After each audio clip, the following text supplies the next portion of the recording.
कितना निष्ठुर है समय। यदि प्रभु एक क्षण रुक जाते तो कम से कम माँ से भेंट तो कर पाते। कितने समय से वो उनकी प्रतीक्षा कर रहे थे। और माँ भी कितनी उत्साहित थी प्रभु से मिलने के लिए, पुत्र प्राप्ति की सूचना देने के लिए, अपनी प्रसन्नता प्रभु के साथ बांटने के लिए। परंतु कैलाश में महादेव को ना पाकर माँ को कितनी पीड़ा हुई होगी। प्रणाम स्वीकार कीजिए स्वामी।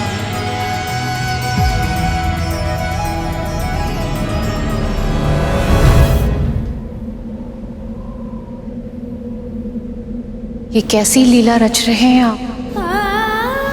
कैलाश का कण कण मुझे बता रहा कि आप मेरी प्रतीक्षा में व्याकुल थे, परंतु अब जब मैं यहाँ आ गई तो आप मुझे अपने दर्शन नहीं दे। ऐसा क्यों प्रभु? कहाँ हैं आप? यहाँ देवी पार्वती प्रभु महादेव से मिलने की प्रतीक्षा कर रही थी और उधर गजासुर ने अपने भाई के साथ महादेव से वरदान लेने का प्रण किया था। चाहे कुछ भी क्यों ना हो जाए, महादेव को वहां से जाने मत देना। महादेव तो भोले, वो हमारी बात मान लेंगे, किंतु विष्णु वो बहुत चालाक है। यदि उसे पता चला तो वो हमारी योजना को भी असफल कर सकता है। उसने पहले भी हमारे साथ छल किया था। हो सकता है कि महादेव एक बार लौट जाए तो उन्हें पुनः पकड़ने का अवसर मिलना असंभव हो जाए। इसीलिए किसी भी मूल्य पर उन्हें अपने उदर में बसने के लिए विवश करना होगा गजासुर। और यदि तुमने ऐसा किया तो तुम अमर हो जाओगे और हम दोनों भाई संसार के सबसे शक्तिशाली असुर बन जाएंगे और तीनों लोकों का शासन हमारी मुट्ठी में होगा। नंदी, महादेव कहाँ है? कैसे बताएं माता को कि प्रभु भक्त को दर्शन देने गए हैं। नमः शिवाय, ओम नमः शिवाय, ओम नमः शिवाय, ओम नमः शिवाय। ये रक्तम आकाश, ये तीव्र वेग से चलती आग,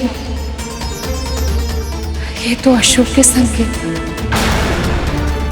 ओम नमः शिवाय, ओम नमः शिवाय।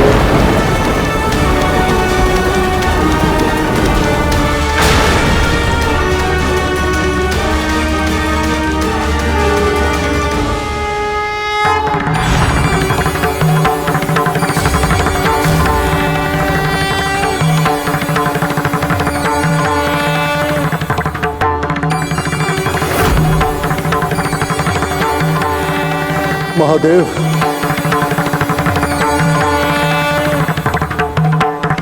प्रणाम महादेव। तुम्हारी तपस्या पूर्ण हुई गजासुर। अमरता के अतिरिक्त जो मांगना है मांगो वरदान में। मुझे आपसे 2 वरदान चाहिए महादेव। पहला तो ये कि मेरे तन से निरंतर ऐसी अग्नि निकलती रहे जिसके कारण कोई भी देवी देवता, सुर, गंधर्व, मानव, दानव, ऋषि मुनि कोई भी मुझे छू तक ना पाए।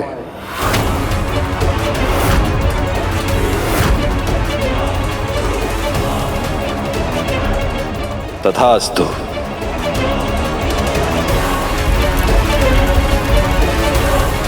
और मेरी दूसरी इच्छा यह है महादेव कि आप मेरे उदर में निवास करें।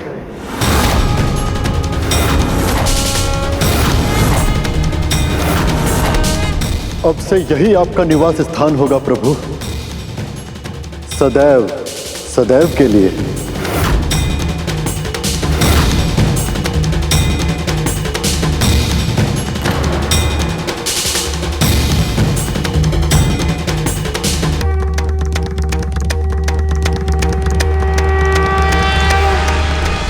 मुझने ऐसा वरदान मांगने के बारे में सोचा भी कैसे गुरुदेव? ये संपूर्ण सृष्टि महादेव के उदर में बसती है, इसीलिए तो माँ पार्वती ने हलाहल को प्रभु के कंठ के नीचे जाने से पहले ही रोक दिया था। यदि प्रभु ही किसी के उदर में चले गए तो इस सृष्टि का तो सर्वनाश हो जाएगा। महादेव ने भी गजासुर को यही समझाने का प्रयास किया, परंतु विनाश के समय बुद्धि साथ छोड़ देती है गरुड़। तो क्या वो असुर महादेव के मना करने के बाद भी नहीं माना? फिर क्या हुआ गुरुदेव? व्रत वो अनुष्ठान है गरुड़ जिसके माध्यम से भक्त भगवान को भी बांध देता है। जब ऋषि सूर्य के उदय होने से पहले अर्घ देने का अनुष्ठान करते हैं तो सूर्य देव को भी अपनी परिक्रमा पूरी करके ठीक समय पे उनके सामने प्रकट होना ही पड़ता है। यही नियम है। इसी अनुशासन से संसार का संतुलन सदा है। गजासुर की इच्छा अनुचित अवश्य थी, पर तपस्या की शक्ति से बंधे महादेव उसे अस्वीकार नहीं कर सकते थे। पर हां, उन्होंने गजासुर से एक विनती अवश्य की थी। यदि यही तुम्हारी इच्छा है गजासुर, तो मैं उसे अवश्य पूर्ण करूंगा, परंतु तुम्हें मुझे समय देना होगा। बड़ी तपस्या के बाद आज देवी पार्वती कैलाश लौट रही है और मुझे वहां ना पाकर वो अत्यंत व्याकुल हो जाएंगे। सत्य तो यह है कि मैं भी उनसे मिलना चाहता हूं।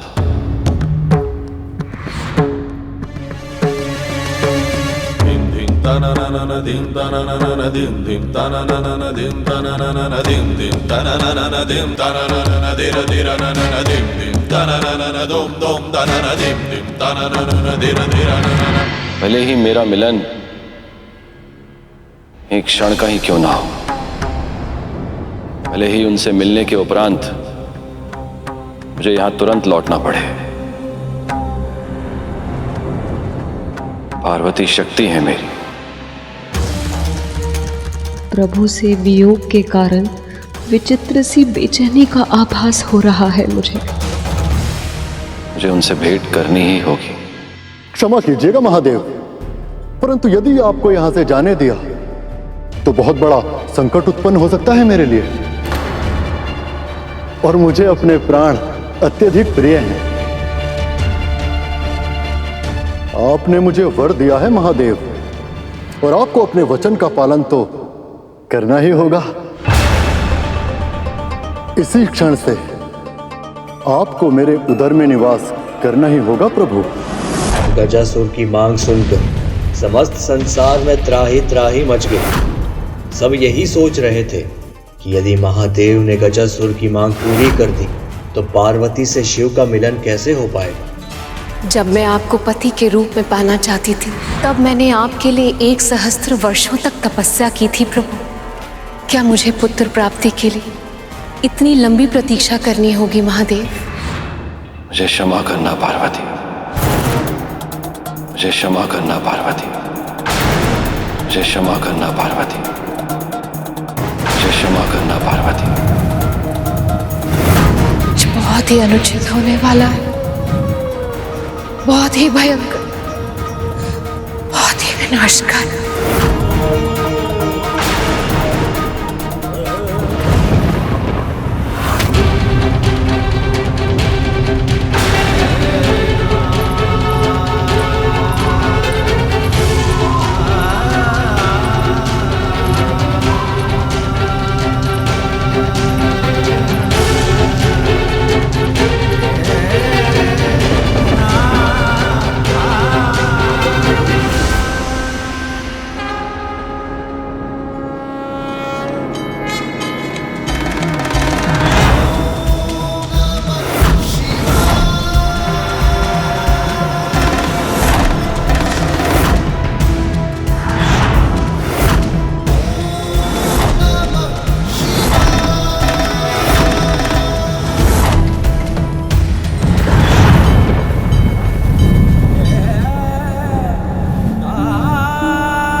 नंदी जी, माता को ये क्या हो रहा है?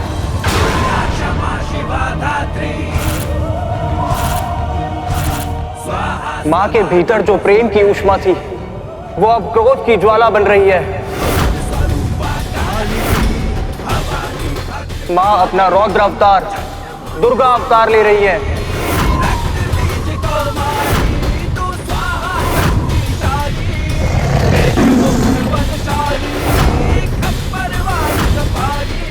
यदि इन्हें रोका नहीं गया तो समस्त संसार को नष्ट होने से कोई नहीं बचा सकता।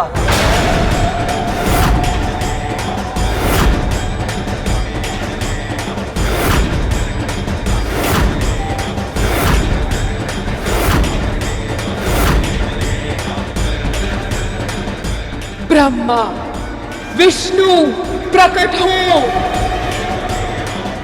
जब स्वयं शक्ति ही क्रोध करे तो इस जगत की रक्षा कौन करे?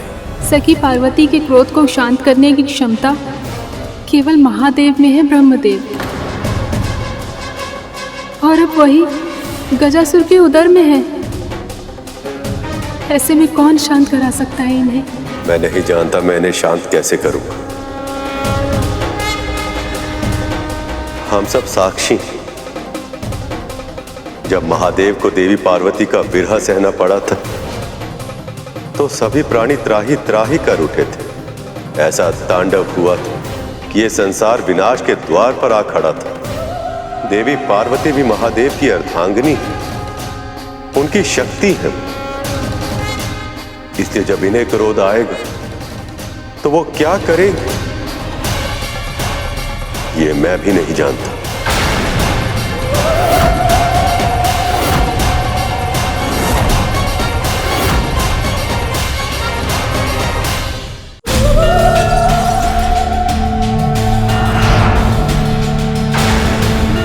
देवी, आपके पास तो हर क्षण का लेखा जोखा होता है। बताइए, कहाँ है महादेव?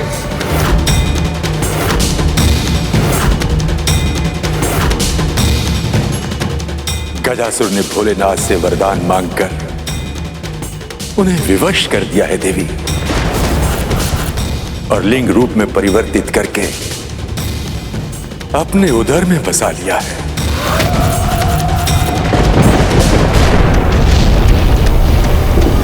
गजासुर! गजासुर! गजासुर!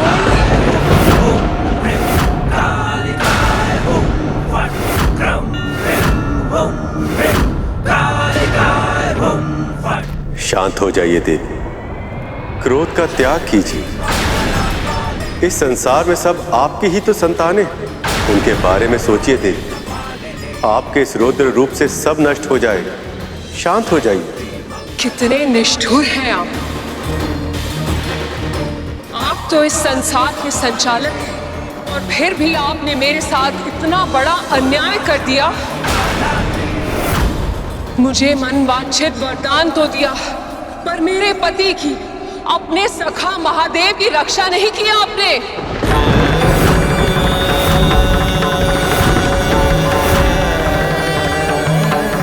आप अच्छी तरह जानती हैं देवी, भक्त और भगवान के बीच में कोई नहीं आ सकता, मैं भी नहीं। पर भक्ति तो मैंने भी आपकी की थी विष्णु, और आप मेरी भक्ति से प्रसन्न भी हुए थे। फिर मेरी इच्छा के विरुद्ध ये अवरोध कैसे आ गया? आप अच्छी तरह जानते हैं विष्णु कि मैं और महादेव एक दूसरे के बिना अधूरे। ना वो मेरे बिना जी सकते हैं और मेरा जीवन उनके बिना संभव नहीं है।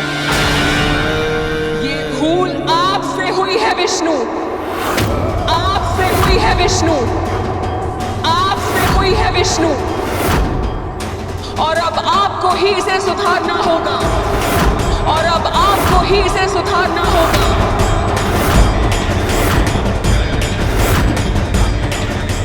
महादेव को वापस लेकर आना होगा आपको।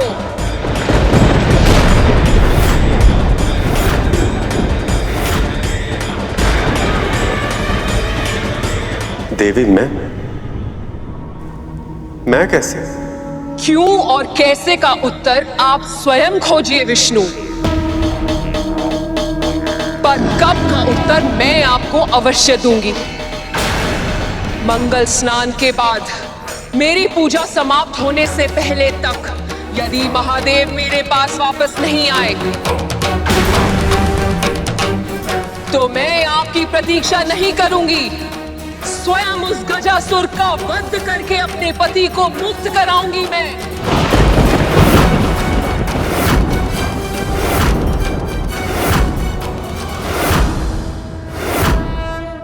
पर स्मरण रखिएगा, यदि मुझे ये करने के लिए विवश होना पड़ा तो समुद्र सूख जाएंगे, पर्वत भस्म का ढेर बन जाएंगे, धरती अग्नि उगलेगी और बादल रक्त की वर्षा करेंगे। यदि मुझे रौद्र रूप धारण करना पड़ा तो ये संसार नष्ट हो जाएगा विष्णु।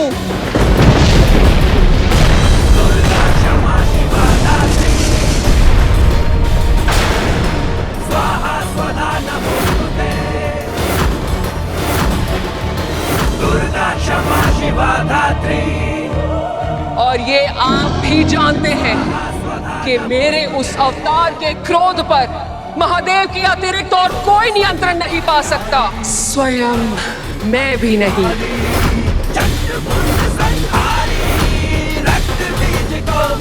तो फिर प्रभु ने क्या किया गुरुदेव? गजासुर का पहला वरदान तो ये था कि उसे कोई छू भी नहीं पाएगा, तो फिर प्रभु विष्णु महादेव को छुड़ाकर कैसे लाए?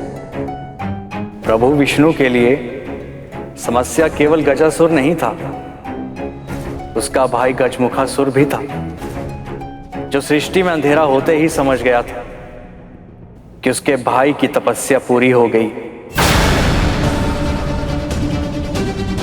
और अब वो अपनी शक्तियों का प्रयोग करने के लिए स्वतंत्र है।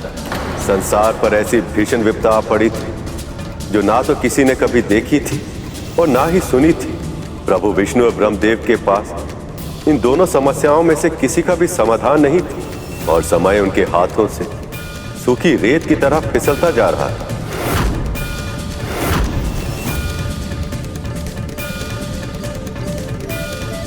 आप चिंता मत कीजिए देवी, प्रभु विष्णु ऐसा ही करेंगे।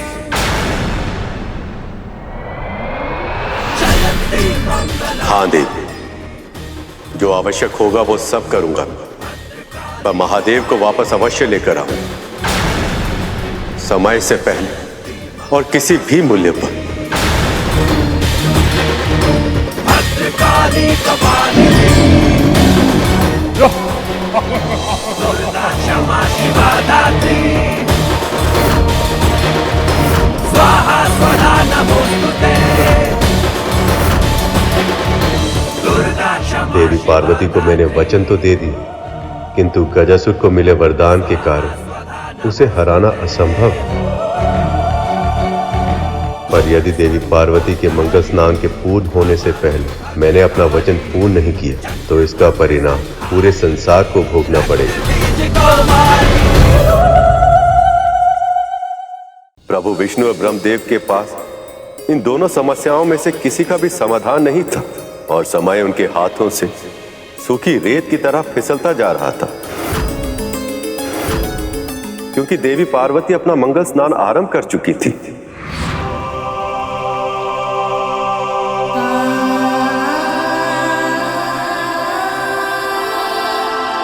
भक्त की पुकार सुनते ही दौड़े चले गए महादेव। मैं मानती हूँ कि तपस्या का मान करना महत्वपूर्ण होता है, परंतु एक पत्नी की प्रेम का सम्मान करना भी तो आवश्यक है। उन्हें आभास था कि मैं आने वाली हूं, फिर भी एक क्षण नहीं रुक पाए वो, और ना ही किसी ने उन्हें रोका। इस पूरे कैलाश पर ऐसा कोई नहीं है जिसे मेरी भावनाओं की चिंता हो, जिसके लिए मेरी इच्छाओं का मान रखना महत्वपूर्ण हो।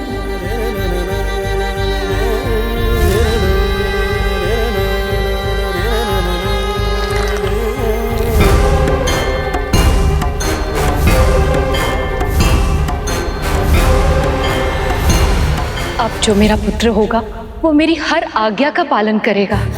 जिस तरह यशोदा का कान्हा उन्हें सताता है, परंतु सबसे अधिक प्रेम भी वो उन्हीं से करता है, ठीक वैसे ही मेरा पुत्र भी मेरे साथ ऐसा ही करेगा। मेरे लिए सबसे टकरा जाएगा वो, डांट पड़ने पर कान पकड़कर क्षमा भी मांगेगा, और यदि उसने शरारत की तो उसे भी मैं ओखली से बांधकर दंड दूंगी। नहीं नहीं, मैं ये नहीं कर सकती, मैं उसे इतना बड़ा दंड नहीं दे सकती। कान्हा माखन चुराता है तो यशोदा उसे डांट देती है, परंतु मैं अपने पुत्र को एक से एक उत्तम व्यंजन बनाकर खिलाऊंगी, और तब तक खिलाऊंगी जब तक उसके पेट के साथ साथ उसका मन नहीं भर जाता। अपने पुत्र के मन, मस्तिष्क, यहाँ तक कि प्राण वायु को भी मैं स्नेह से भर दूंगी। और ऐसे ममता भरी भावना से मां पार्वती ने गढ़ी थी एक अप्रतिम रचना।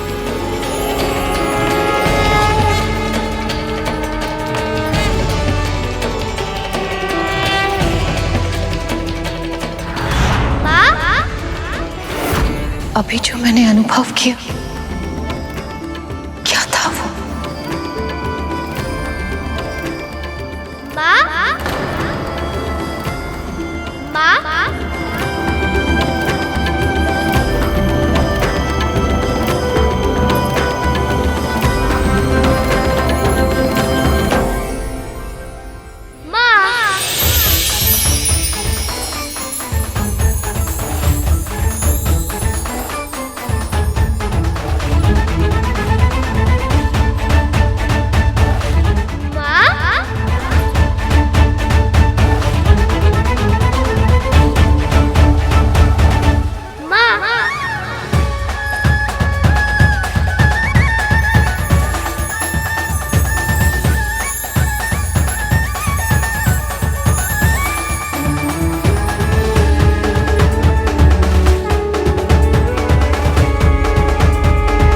और इस सुंदर बालक को देखकर मां पार्वती ऐसे मोहित हुई कि अपने ही पुत्र को पहचान नहीं पाई। बालक? ओहो, तू कौन है? यहाँ आजा।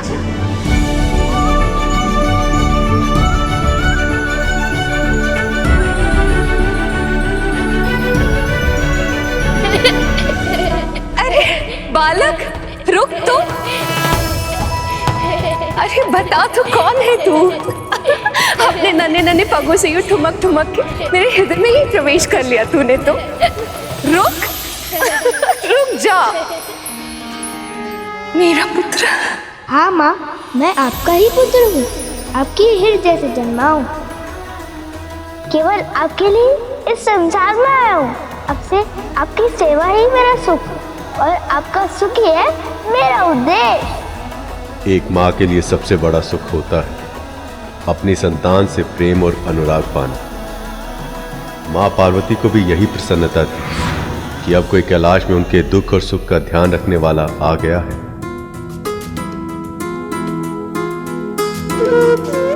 माँ और पुत्र का मिलन तो सदैव ही सुखद होता है, तो फिर आप सभी माँओं की आंखों में आंसुओं का आभास क्यों हो रहा है मुझे?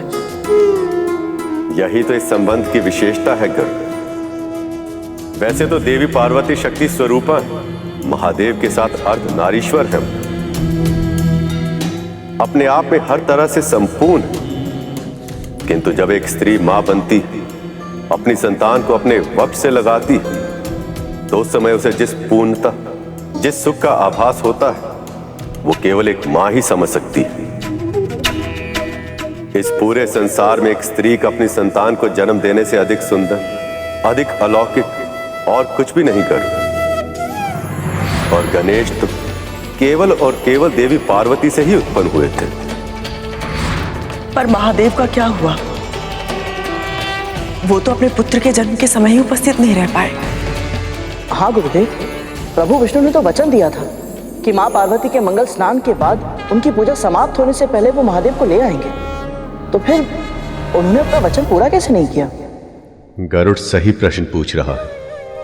यही जिज्ञासा और इसका उत्तर ही गरुड़ को वो ज्ञान देंगे जिससे उसको भविष्य में लाभ होगा। गणेश का जीवन हर मनुष्य के लिए मार्गदर्शक होता है और यही ज्ञान गरुड़ का भी मार्गदर्शन करेगा मेरा वाहन बनने में। प्रभु विष्णु के साथ साथ ब्रह्मदेव, देवराजेंद्र, नंदी, श्रृंगी और अन्य शिवगण भी इसी पहेली में उलझे थे जब अपने प्रभु की समस्या का समाधान करने के लिए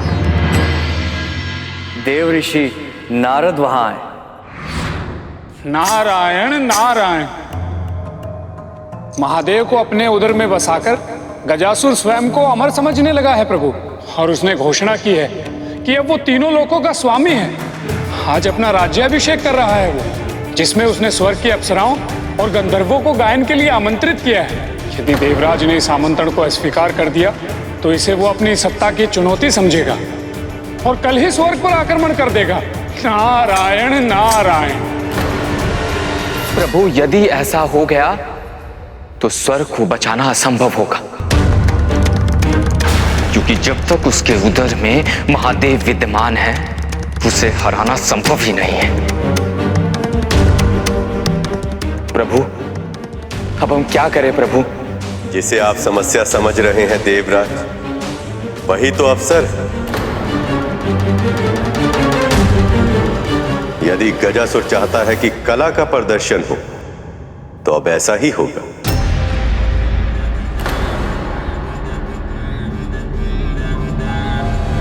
हम छद्म वेश में वहां जाएंगे और अपनी कला का ऐसा प्रदर्शन करेंगे कि गजासुर हमें हमारी इच्छा के अनुसार पुरस्कार देने के लिए विवश हो जाएगा।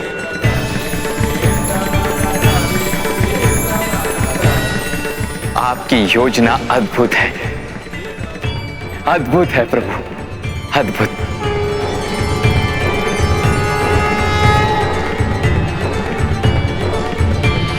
एक और प्रभु विष्णु, इंद्र, नंदी, श्रृंगी और अन्य सभी शिवगण महादेव को मुक्त करने के अभियान पर निकले।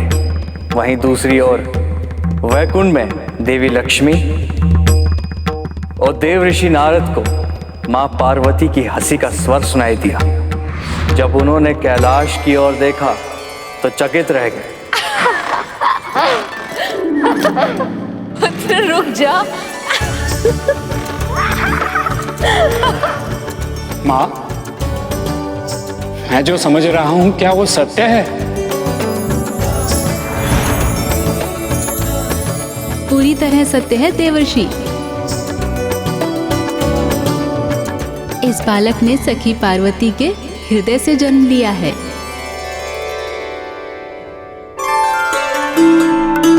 और उनकी इच्छा अनुसार ये भी प्रभु नारायण के श्री कृष्ण अवतार की तरह नटखट और मनमोहक है।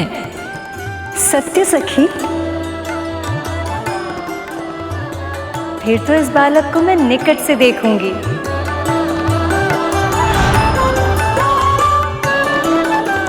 इससे भेंट की इच्छा तो मेरे मन में भी है। नारायण नारायण। माओ को अपने आकर्षण में बांध लेना और स्वयं ममता की डोरी में बन जाना, ये तो कोई आपसे सीखे प्रभु। बस कर पुत्र, बस रुक जा, आगे आ। बहुत थक गया होगा ना? चल, तेरा हाथ मुंह धुला के तुझे भोजन करा देती हूँ। बहुत भूख लगी होगी ना? पुत्र को भूख लगी है, क्यों उससे पहले माँ को कैसे पता चल जाता है?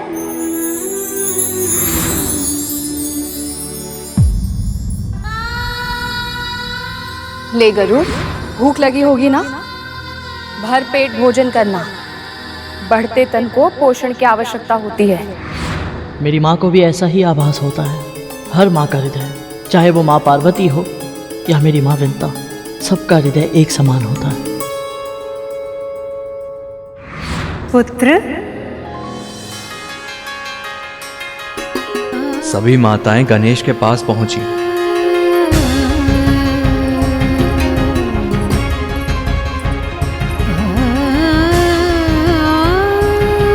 माँ का हृदय पुत्र के उदर से जुड़ा होता है। जब पुत्र को भूख लगती है ना, माँ का हृदय अशांत हो जाता है। फिर माँ को ज्ञात हो जाता है कि पुत्र को भूख लगी है। समझे? बात तो आपने अच्छी नहीं, पर अब है कौन? अरे पुत्र, ये आपकी प्रिय मामी जी हैं, देवी लक्ष्मी। प्रणाम करो। प्रणाम मामी जी। सदा समृद्ध रहो।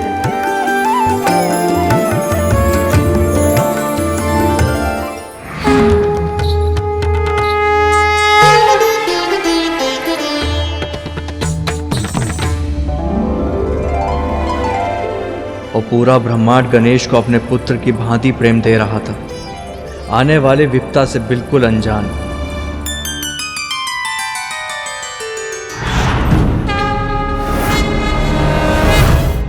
आप सब कौन है? हम तुम्हारी माँ हैं। आओ पुत्र, निकट आओ। आओ पुत्र, हमारे पास आओ।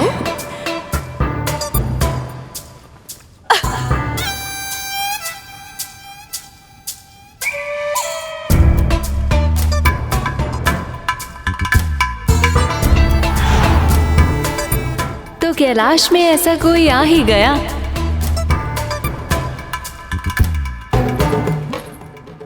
जो महादेव का नहीं, देवी पार्वती का भक्त है।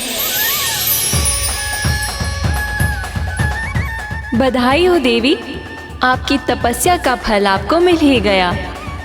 आपने जैसी कल्पना की थी, बिल्कुल वैसा ही पुत्र मिला है आपको।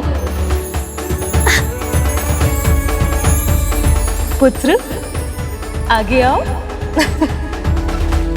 सच, ये तो मेरी कल्पना से भी अधिक मनमोहक है।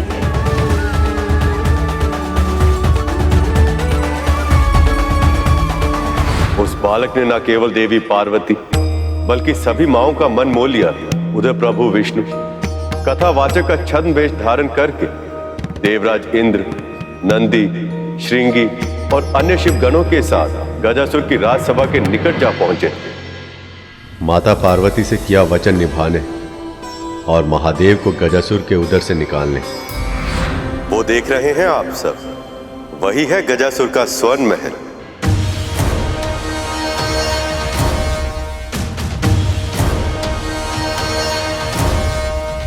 प्रभु, इसकी छटा तो बहुत ही निराली है। हाँ प्रभु, ऐसे स्थान पर हमें प्रवेश कैसे मिलेगा?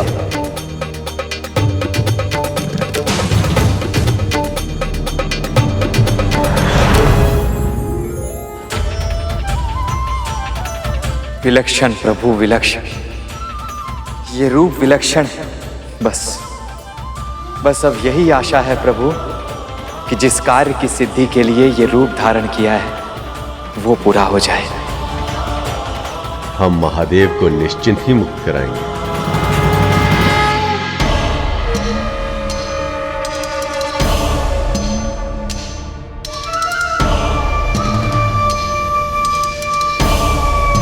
गजमुखासुर प्रश्न पूछे तो मौन रहना बुद्धिमानी नहीं होती। कौन हो तुम सब और यहां क्यों आए हो?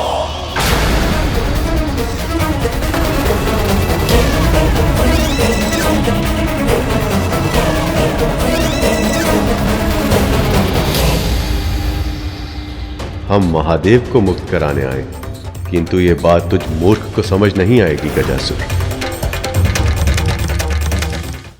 हम सब कथावाचक हैं महाराज। भोले भंडारी महादेव के गुणगान करके अपना जीवन यापन करते हैं। जब हमने सुना कि यहां महादेव के सबसे बड़े भक्त का अभिषेक हो रहा है तो हमें लगा कि यहाँ महादेव की जीवन की कथा, शिव कथा कहने से अधिक सौभाग्य और क्या हो सकता है। जो दिख रहा है वो है नहीं, और जो दिख नहीं रहा वो छुपा हुआ है। तुम सब आए तो एक साथ हो, किंतु तुम एक नहीं हो, अलग अलग हो। तुम सब अलग अलग हो, एक दूसरे से बिल्कुल अलग। कहीं इसने हमें पहचान तो नहीं लिया?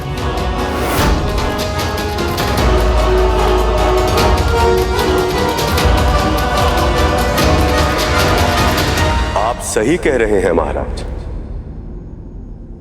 हम सब अलग अलग ही हैं।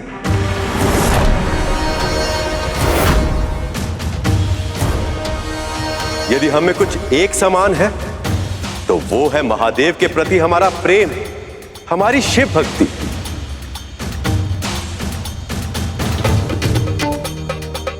अब आप ही बताइए, इससे अधिक महत्वपूर्ण और क्या हो सकता है? तुम सब सत्य कहा तुमने, परंतु अब कहते ही रहोगे या कुछ सुनाओगे भी? शिव कथा सुनने के लिए अत्यधिक आतुर हूं मैं। राक्षस होकर भी इसकी भक्ति भावना कितनी शुद्ध है।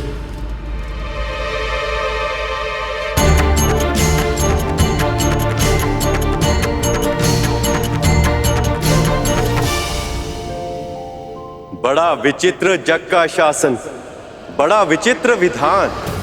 समाप्त हो जब एक कथा, आरंभ हो दूसरा गान। पर जग की माया में डूबा जो, वो ये देख न पाए। संदेश यही इस कथा का, जो अब ये वाचक सुनाए। पिता दक्ष ने अपमान किया सती पति का, महायज्ञ में नहीं बुलाया, रखा ना आसन पशुपति का। सती स्वामी का देख निरादर, यज्ञ अग्नि में भस्म हुई। पत्नी रक्षा हित दौड़े शिव पर, पल भर की बस देर हुई। होना था जो विनाश हो चुका, प्राण प्रिया थी जा चुकी। खुला रुद्र का नेत्र तीसरा, क्रोधा अग्नि दहक उठी। शिव जो कल्याणकारी है संतुलन के साधक। मृत प्रिया को हाथों में लेकर अब थे विनाश को आतुर। जिस सृष्टि में प्रिया नहीं, वो सृष्टि कैसी, कैसा जीवन। अब मृत्यु ही बस सत्य बने, अब हो बस तांडव नर्तन। भगवान विष्णु देवी पार्वती को दिया वचन पूरा करने गजासुर तक पहुंच गए थे, परंतु आगे जो होने वाला था उसका आभास उन्हें नहीं था।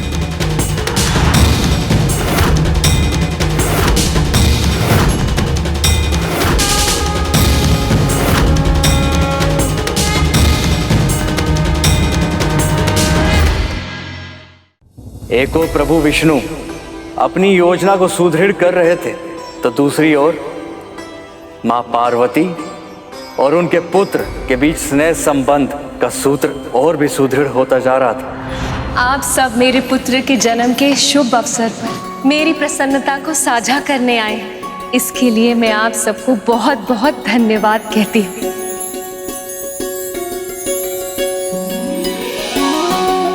परंतु आप अब ये बताइए कि मेरे पुत्र के लिए कोई उपहार लाए हैं या फिर लाए हैं पुत्र।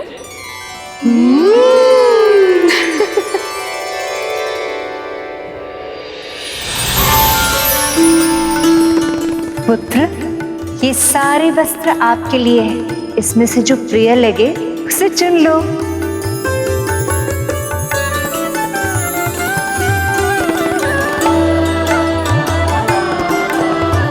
आप सही माताओं का धन्यवाद, पर मुझे तो मेरी ही माँ के दिए हुए वस्त्र ही सबसे प्रिय लग रहे हैं।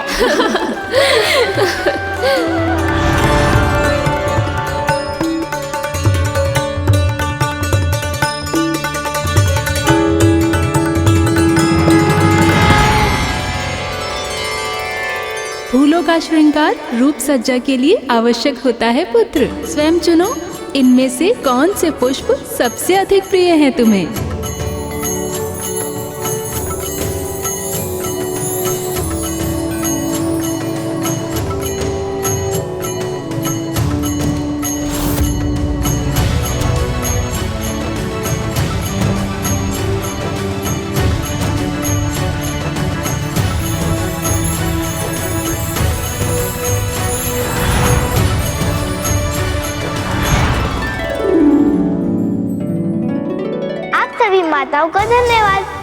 मुझे तो मेरी माँ के दिए हुए लाल फूल ही सबसे प्रिय लग रहे हैं।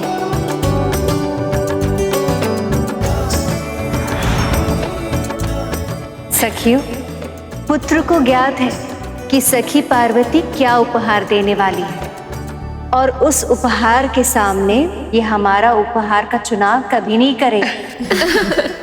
इसलिए क्यों ना हम कुछ ऐसा करें जिससे कि पुत्र को ज्ञात ही ना हो कौन सा उपहार किसका है। उचित विचार है सखी, तभी तो पता चल पाएगा कि सत्य में इन्हें कौन सी वस्तु सबसे अधिक प्रिय है। माँ, इन्हें प्रयास करने दीजिए, विजय तो आपके प्रेम की होगी।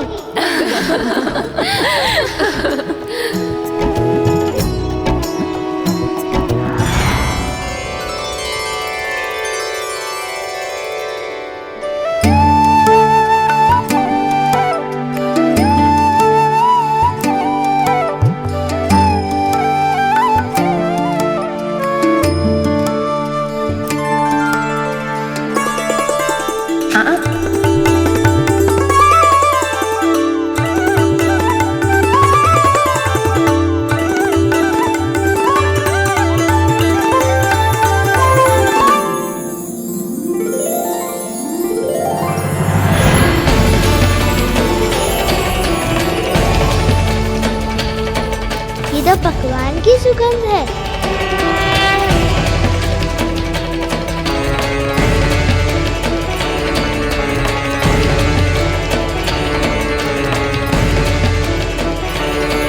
ये सारे पकवान और मिठाई की सुगंध कैसे पहचानूं माँ को?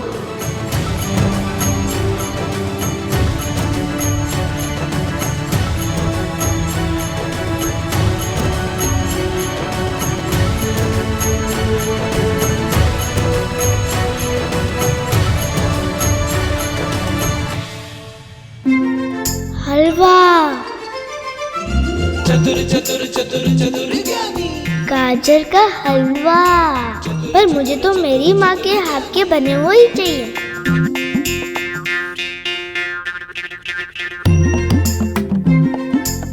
मखाने की खीर, अवश्य माँ लक्ष्मी की होगी, लेकिन माँ कहाँ है?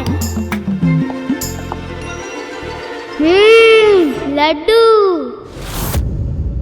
चतुर चतुर चतुर चतुर ज्ञानी। एक माँ और पुत्र का बंधन अनूठा होता है। आंखों में पट्टी बांधकर पुत्र गणेश को माँ पार्वती का आभास हो गया था। जैसे एक नवजात शिशु अपनी माँ का स्पर्श पाते ही चुप हो जाता है, वैसे ही बाल गणेश के लिए माँ का स्पर्श, उनकी भेंट, उनका आदेश सर्वोपरि था।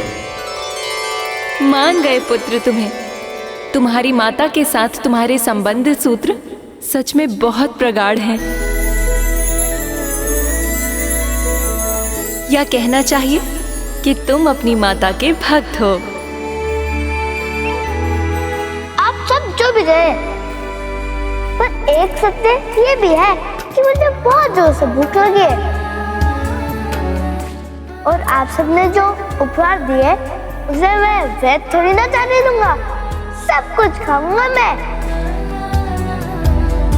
बस बस पुत्र, अब तू विश्राम कर ले, थक गया होगा। नहीं माँ, मैं आप सबके साथ समय व्यतीत करना चाहता हूँ।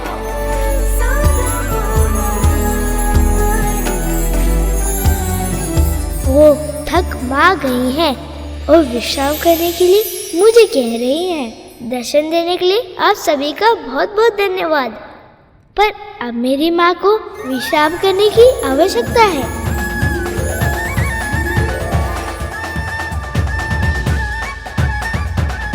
इतनी चिंता करता है मेरी, इतना ध्यान रखता है। ऐसा ही तो पुत्र चाहा था मैंने। मेरी इच्छा पूरी हो गई, परंतु प्रभु को हमारे पुत्र से मिलाने की प्रतीक्षा नहीं की जा रही मुझसे।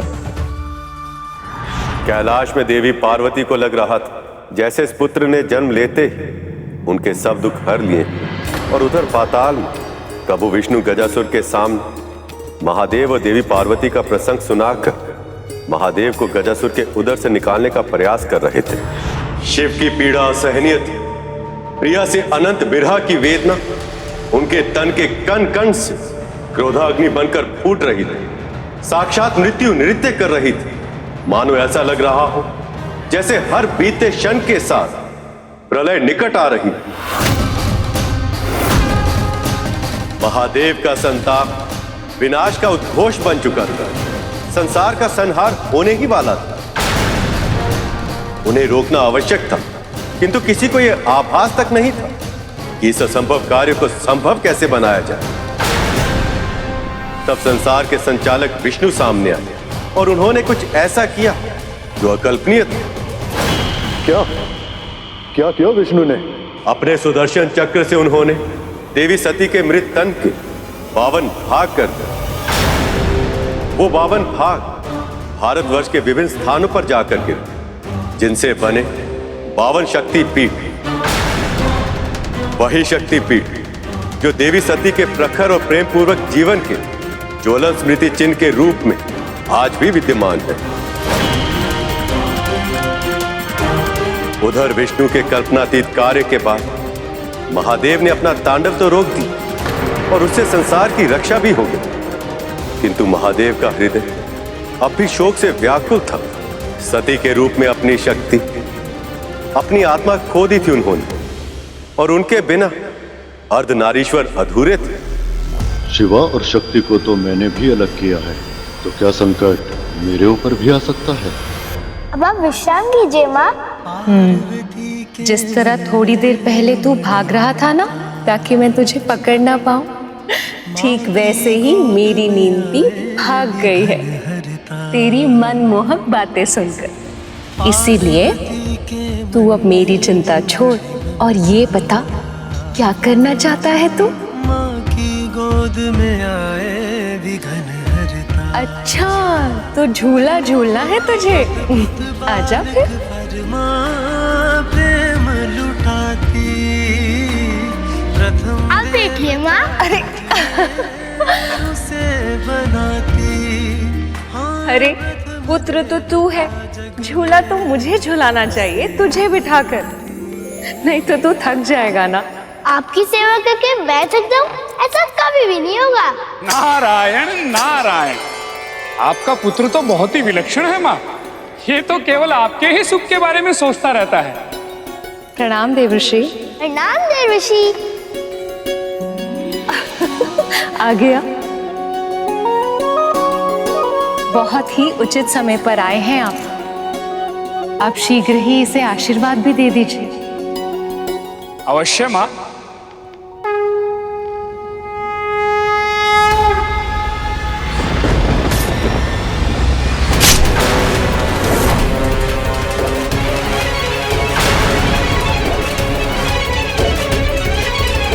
ये क्या आवाज हुआ मुझे?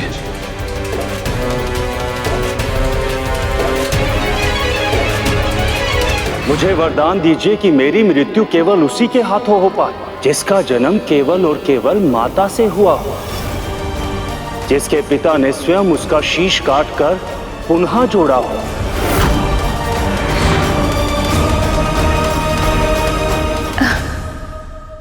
क्या हुआ देवश्री?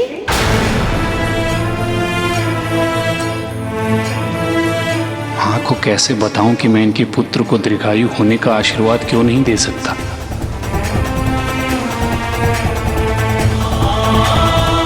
किस सोच में पड़ गए मुनिवर? यही कि माँ, इस बालक का जन्म जितना विशेष है, इसका जीवन भी उतना ही विशेष है। और मुझे पूरा विश्वास है इसकी जीवन यात्रा बहुत ही रोचक और दीर्घ होगी। नारायण नारायण। अब क्षमा कीजिएगा मां, मुझे जाना होगा।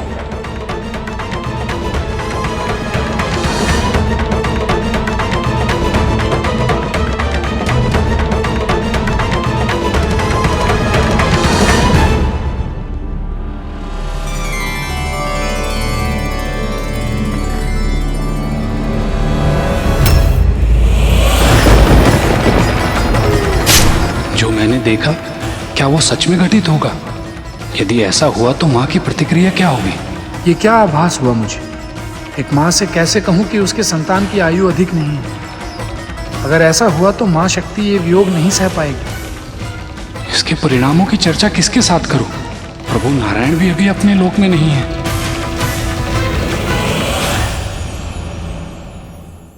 देव ऋषि नारद की यह चिंता उचित थी, क्योंकि उन्हें यह आभास था कि गजमुखासुर की मृत्यु की पहली शर्त केवल यही बालक पूरी कर सकता था, क्योंकि उसका जन्म केवल मां से हुआ था।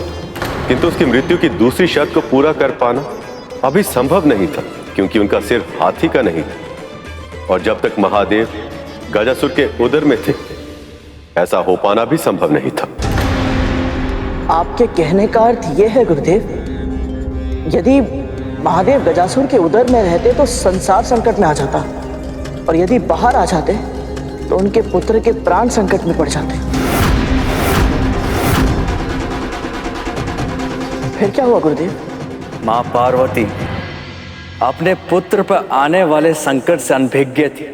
वहां प्रभु विष्णु महादेव को मुक्त कराने का कठिन प्रयास कर रहे थे। जैसे विक्षिप्त हो गए ऐसे अपनी प्रिया की स्मृति में खोकर जोगी बनकर वन वन भटकने लगे। उनके कष्टों की अधिकता देवगणों के मन में शूल बनकर चुभ रही थी। वो जानते थे कि संसार को भोलेनाथ अब तभी मिल सकते हैं जब भोलेनाथ को एक बार फिर से प्रेम मिल जाए। ऐसे में देवी सती का पुनर्जन्म हो देवी पार्वती के रूप में। ओम नमः शिवाय, ओम नमः शिवाय। पर प्रेम के मार्ग में अवरोध तो आते ही। महादेव और उनकी प्रिया को फिर से एक होने में कई वर्ष लगने वाले थे, क्योंकि अपने संताप से भीतर ही भीतर जलते शिव शांति की खोज में तपस्या में लीन हो गए थे। ऐसे में पार्वती ने अपने स्वामी को प्राप्त करने के लिए तपस्या करने का निश्चय किया, पर उनकी मां मैनावती ये नहीं चाहती थी कि उनकी सुकोमल पुत्री इतना भीषण तप करे। पार्वती ने तपस्या में पहले भोजन छोड़ा और केवल पतियों पर निर्वाह करने का निश्चय किया, और बाद में उन्हें भी छोड़ दी। और इसी के कारण उन्हें उनका दूसरा नाम मिला, अपर्णा, अर्थात वो जो पर्ण या पतियों का भी सेवन न करे। किंतु इतनी भीषण साधना करने के बाद भी वो महादेव का ध्यान तोड़कर उनके हृदय तक नहीं पहुंच पाए। देवों के देव महादेव और मां पार्वती सचमुच प्रेम का आदर्श स्वरूप है। एक दूसरे के साथ देने के लिए, एक दूसरे के साथ रहने के लिए इन दोनों ने कितना कुछ सहा है, और जब जब एक दूसरे से दूर रहते हैं इस संसार पर बहुत बड़ी विपदा आ जाती है। तुमने सही कहा गरुड़। उस समय भी महादेव और मां पार्वती दोनों फिर से एक दूसरे से दूर थे। उन दोनों को ही आभास नहीं था कि कितना बड़ा संकट उनके पुत्र की ओर बढ़ रहा है।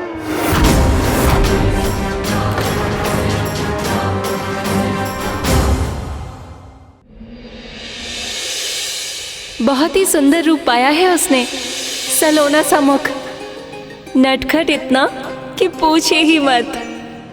उसके हृदय में अपनी माँ के लिए इतना सम्मान, इतना प्रेम, इतनी भक्ति कि संसार की कोई भी माँ उस पर बलिहारी जाए। मैं सच कह रही हूँ स्वामी, उसे एक बार देखते ही कोई भी व्यक्ति अपनी सारी चिंताएं भूल जाए। इतना मनमोहक है वो पार्वती नंदन। बस कीजिए देवी, और मत बताइए उस बालक के बारे में। आपके वर्णन मात्र से ही उस बालक को देखने की इच्छा हमारे मन में और प्रबल होती जा रही है।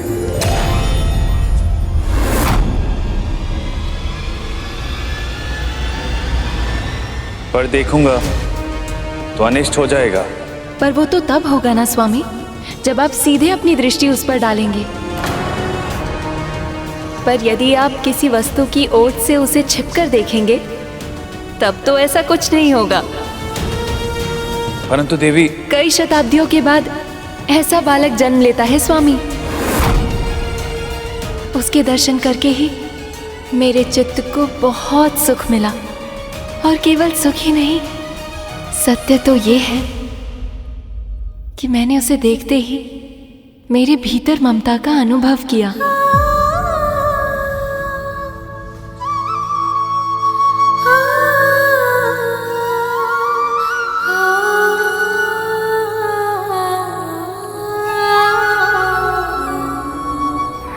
माँ,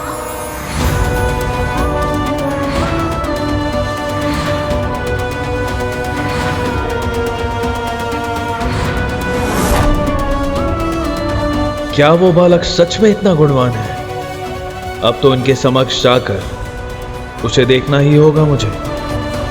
शनिदेव के बारे में विख्यात है कि वो सदैव अपनी भावनाओं और कर्मों पर नियंत्रण रखते हैं, अपने कर्मों के परिणामों के प्रति सदैव सचेत रहते हैं, क्योंकि संसार के सभी प्राणियों को उनके कर्मों के अनुरूप दंड देना उनका उत्तरदायित्व है।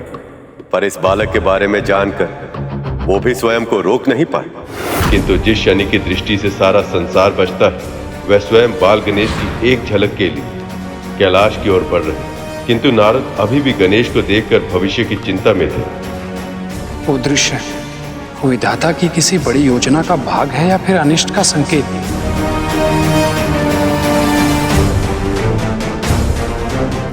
प्रणाम देव ऋषि। प्रणाम शनिदेव। आप कैलाश से आ रहे हैं ना?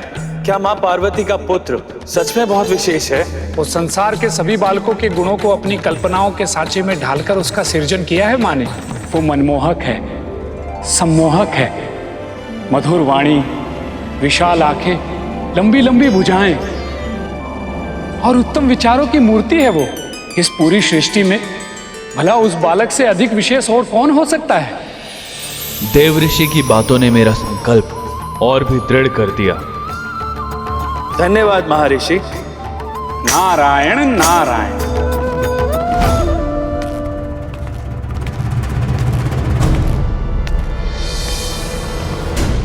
शनिदेव कहीं उस बालक से भेंट करने तो नहीं जा रहे?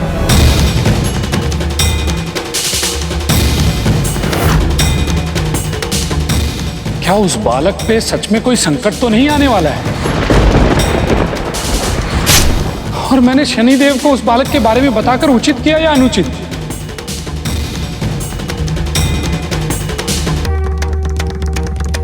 नारायण नारायण। मुझे ये आभास क्यों हो रहा है कि समय का चक्र बहुत तीव्र गति से घूम रहा है और बहुत सारी घटनाएं एक साथ अनेक स्थानों पर आकार ले रही हैं। ये स्थिति कोई सामान्य स्थिति नहीं हो सकती। निश्चित ही कुछ बहुत बड़ा होने वाला है। पर क्या?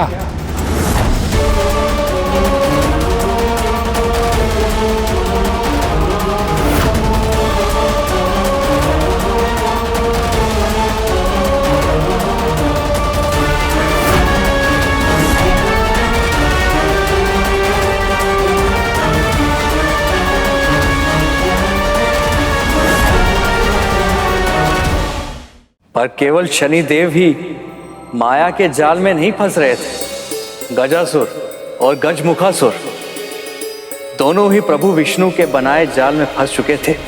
बरसों बीत गए थे, ऐसा लग रहा था कि जैसे इन आदि प्रेमियों के भाग में केवल विरह है, मिलन नहीं, जैसे इनका प्रेम कभी सफल नहीं होगा। पर सच्चा प्रेम अपना मार्ग खोज ही लेता है। कितने कालखंड बीते, स्मरण नहीं, पर अंत में देवी पार्वती की पुकार महादेव के हृदय तक पहुंच गई। ओम नमः शिवाय। आंखें खुली, उनके मन ने देवी सती के अंश को पहचान लिया था। पर अब महादेव संपूर्ण सत्य जानना चाहते थे, इसलिए वह ऋषि के वेश में अपने चिर प्रिया के प्रेम की परीक्षा लेने पहुंचे। ओम नमः शिवाय। ओम नमः। बस कीजिए देवी।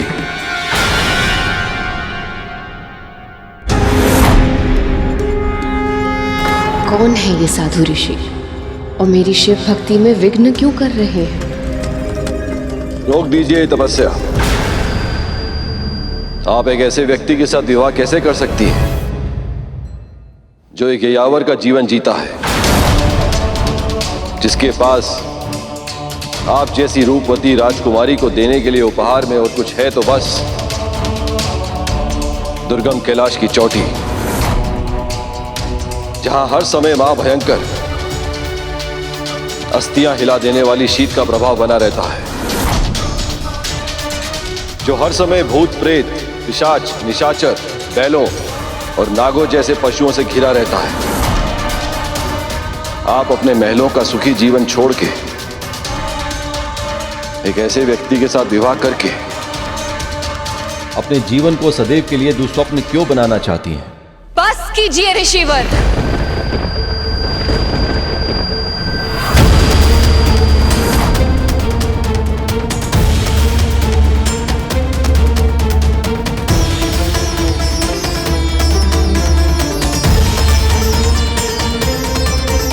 आप जो भी अपनी वाणी को विराम दीजिए। जिनके बारे में अनर्गल प्रलाप कर रहे हैं, मैं उनसे प्रेम करती हूं। यदि अब आपने उनके विरुद्ध एक और शब्द कहा तो मैं ये भूल जाऊंगी कि आप एक ऋषिवर हैं, सम्माननीय हैं।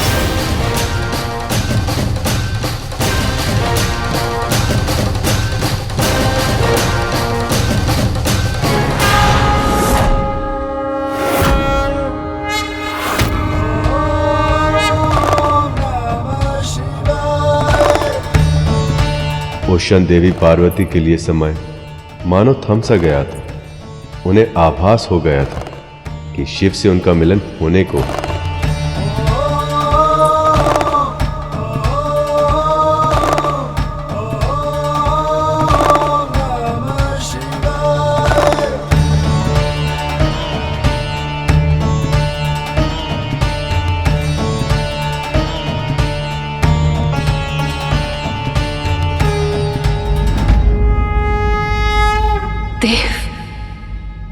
महादेव, आप, इसका अर्थ है कि मेरी तपस्या सफल हुई। अब हमारा मिलन होगा। और इस तरह कई कठिन परीक्षाओं के बाद शिव और सती विवाह सूत्र में बंधने वाले थे।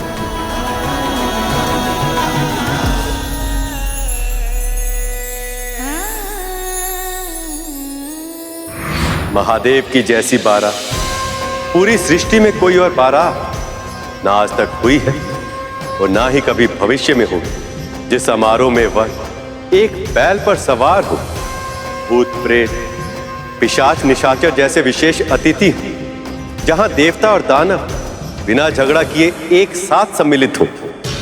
उस बारात को तो अद्भुत होना ही था। और वर की शोभा का तो वर्णन ही कैसे किया जाए। उनके पूरे तन में भस्म लगी थी, सर्प आभूषण थे, शीश पर जटाएं थी और उन्होंने अघोरी की तरह वस्त्र पहने हुए थे। पर जब वधू की मां ने ऐसे वर को देखा तो भय से काम कर अचेत हो गई। और तब पार्वती ने महादेव से अवसर के अनुरूप वेश धारण करने की विनती की। सभी देवी देवताओं ने उन्हें विश्व के सबसे उत्तम रेशमी वस्त्रों और दुर्लभ मणियों से सजाया। महादेव ने कामेश्वर का रूप धारण किया और उनकी आभा पूर्ण चंद्र से भी अधिक मनोहर हो गई। उन्हें इस रूप में देखकर महारानी मैनावती परम प्रसन्न हुई और इस प्रकार महादेव और देवी पार्वती का विवाह संपन्न हुआ। हर हर शंभू, हर हर शंभू, हर हर शंभू, हर हर शंभू।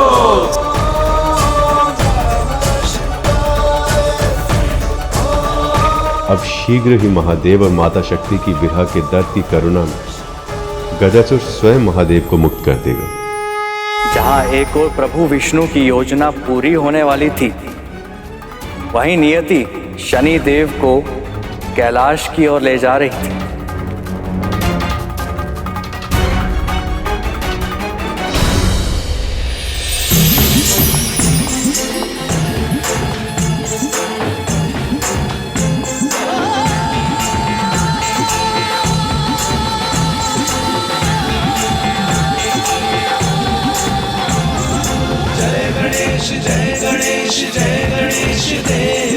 आंख लग गई थी।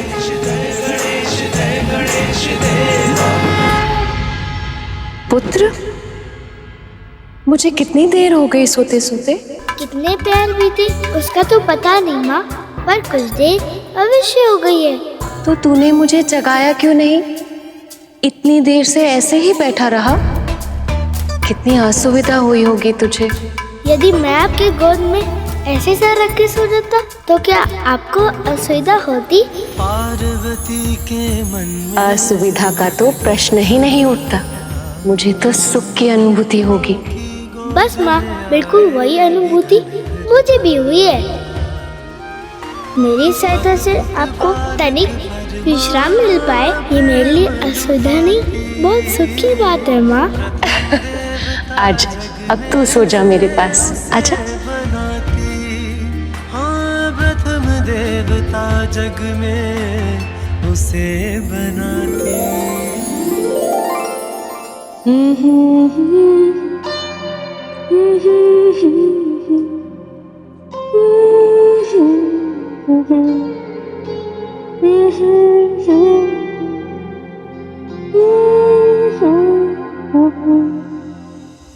शनिदेव गणेश की ओर बढ़ रहे थे, किंतु गणेश को देखने के मोह में वो ये भूल गए थे कि उनकी वक्र दृष्टि गणेश के जीवन में संकट ला सकती है।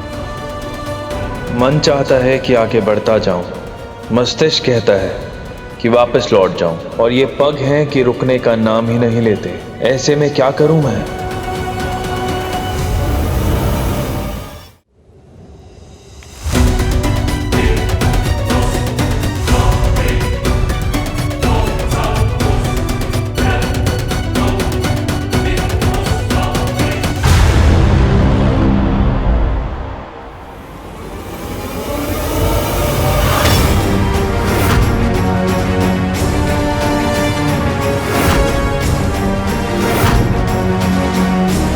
यहां से तो कुछ दिखाई ही नहीं दे रहा।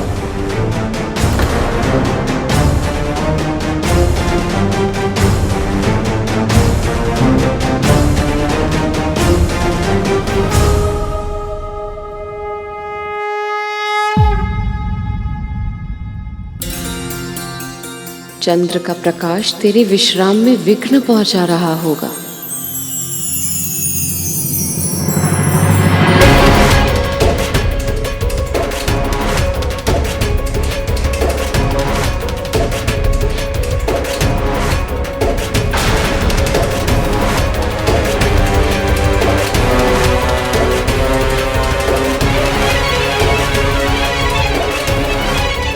चंद्रदेव के प्रकाश और माता की ममता ने अनहोनी होने से रोक लिया था, किंतु विधि के विधान को कौन टाल सकता है?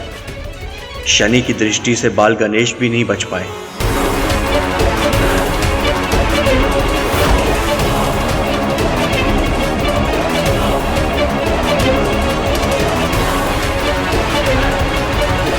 शनिदेव, यहां तक आने के बाद इस बालक को बिना देखे क्यों जा रहे हैं?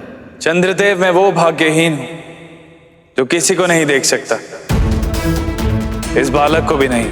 धैर्य रखिए शनिदेव, धैर्य का परिणाम सदैव सुखद ही होता है।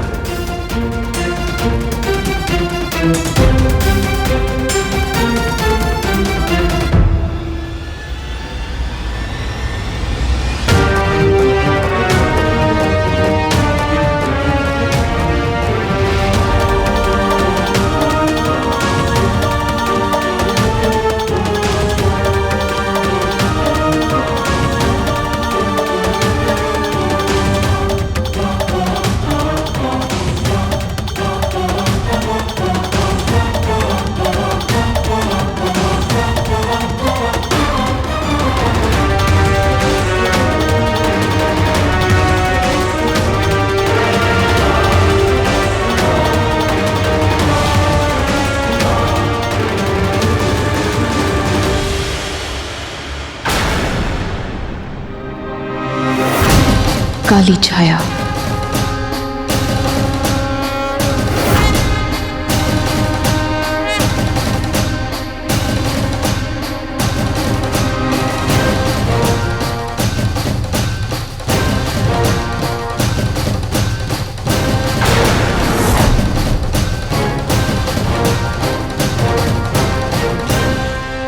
शनि देव।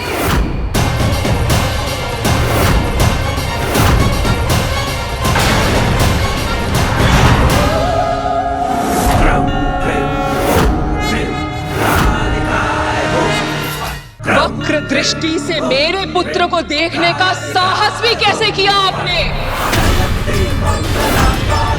माँ, माँ मुझे क्षमा कर दीजिए माँ। आपका कर्तव्य है कि आप अपनी भावनाओं को नियंत्रित रखें। अपने धर्म से बाध्य हैं आप, और फिर भी आपने ये नियम तोड़ दिया। मेरे पुत्र के साथ अकल्पनीय अपराध कर दिया आपने, और अब इस अपराध का दंड आपको भोगना ही होगा दंडाधिकारी। मुझे क्षमा कर दीजिए।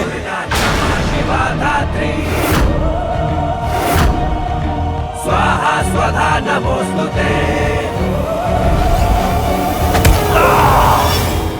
मुझे क्षमा कर दीजिए माँ।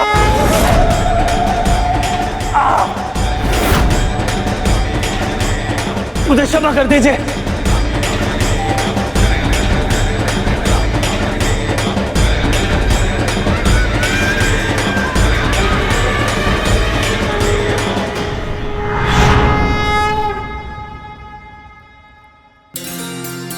क्या हुआ माँ? कुछ नहीं हुआ पुत्र, और तुझे कुछ होने भी नहीं दूंगी। प्रत्येक माँ हर पल यही प्रयास करती है कि वो अपनी संतानों की रक्षा कर सके, किंतु आवश्यक नहीं है कि वो हर बार सफल ही हो जाए। जो स्वयं शक्ति स्वरूपा है, यदि उन माँ पार्वती के लिए ही अपनी संतान की रक्षा करना इतना कठिन है, तो हम साधारण मानवों से यदि कोई भूल हो जाए तो हमें दुख और अवसाद में डूबना नहीं चाहिए।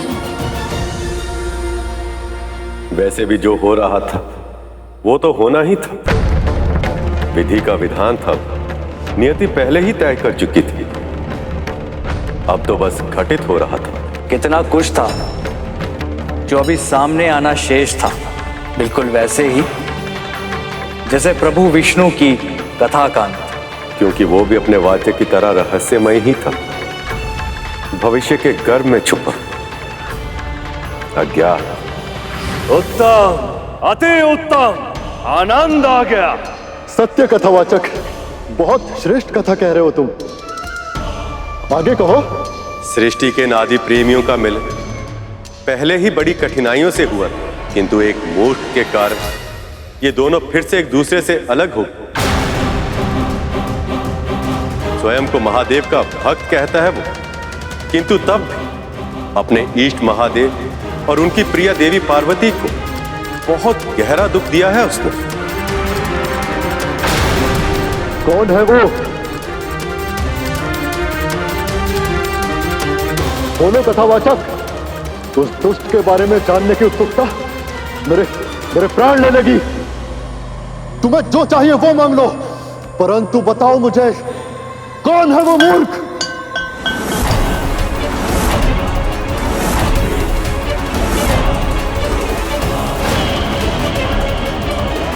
बोलो कथावाचक, कौन है वो? यदि आपके लिए अपने वचन का तनिक भी महत्व है तो महादेव को अपने उदर से बाहर आने दीजिए महाराज।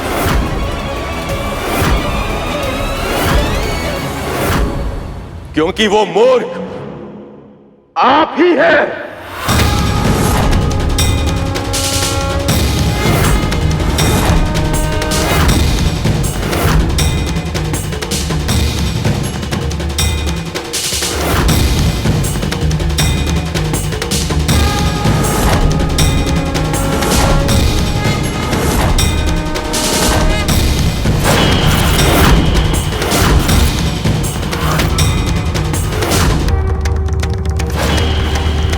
मैं तुम्हें अंतिम चेतावनी दे रहा हूं गजासुर। अब अपना वचन पूरा करो, महादेव को मुक्त कर दो।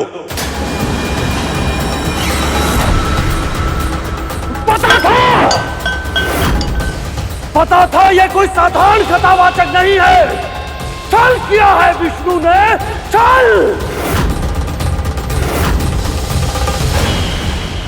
गजासुर, किसी भी मूल्य पे महादेव को उधर से बाहर मत आने देना, किसी भी मूल्य पर नहीं। तुम अपनी चिंता करो गजमुखासुर। असाधारण वरदान मांगकर तुम अमर हो गए, क्योंकि पिता के योगदान के बिना केवल मां से एक संतान की उत्पत्ति नहीं हो सकती। पर ऐसा एक बालक संसार में जन्म ले चुका है और शीघ्र ही वो तुम्हारा अंत करेगा।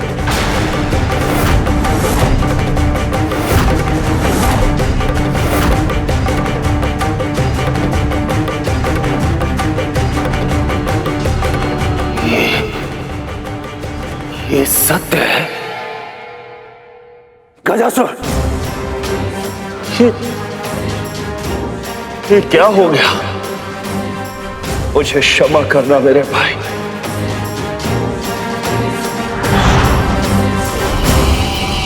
गजासुर छल के आगे पराजय स्वीकार नहीं करेगा।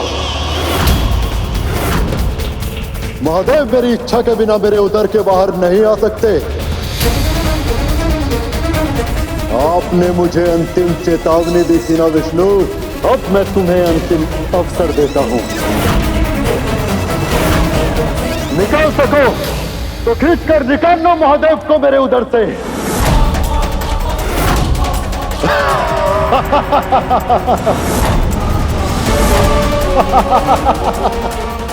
गजासुर महादेव से मिले वरदान के कारण इतने अहंकार में था कि उसे ज्ञात भी नहीं कि वो किसके समक्ष चुनौती रख रहा है।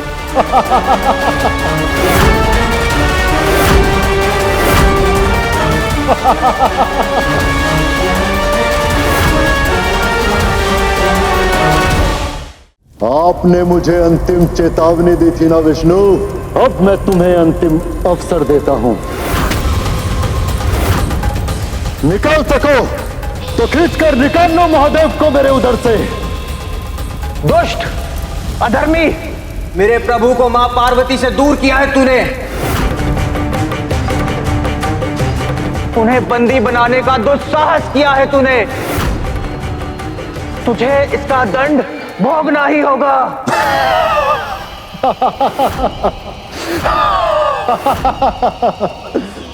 स्वयं महादेव का वरदान प्राप्त है मुझे।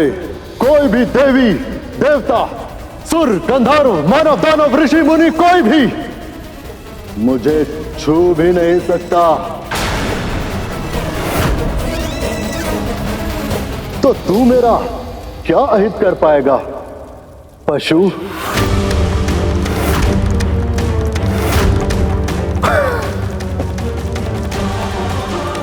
अहंकार वश ही सही, मगर तूने शिव के सबसे बड़े भक्त को मार्ग सुझा दिया।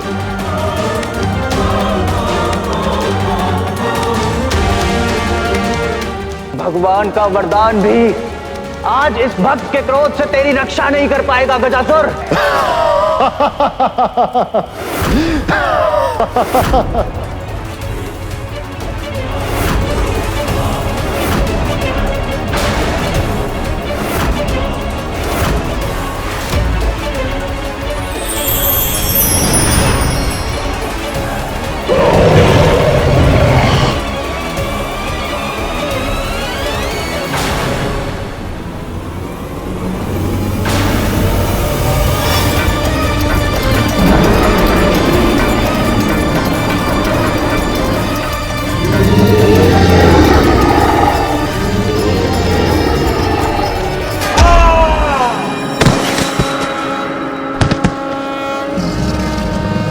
ये वरदान मांगा कि किसी देवी, देव, दानव, असुर, गंधर्व, मानव, ऋषि मुनि कोई भी तुम्हारे प्राण नहीं हर सकता, लेकिन ये नहीं मांगा कि कोई पशु भी नहीं मार सकता।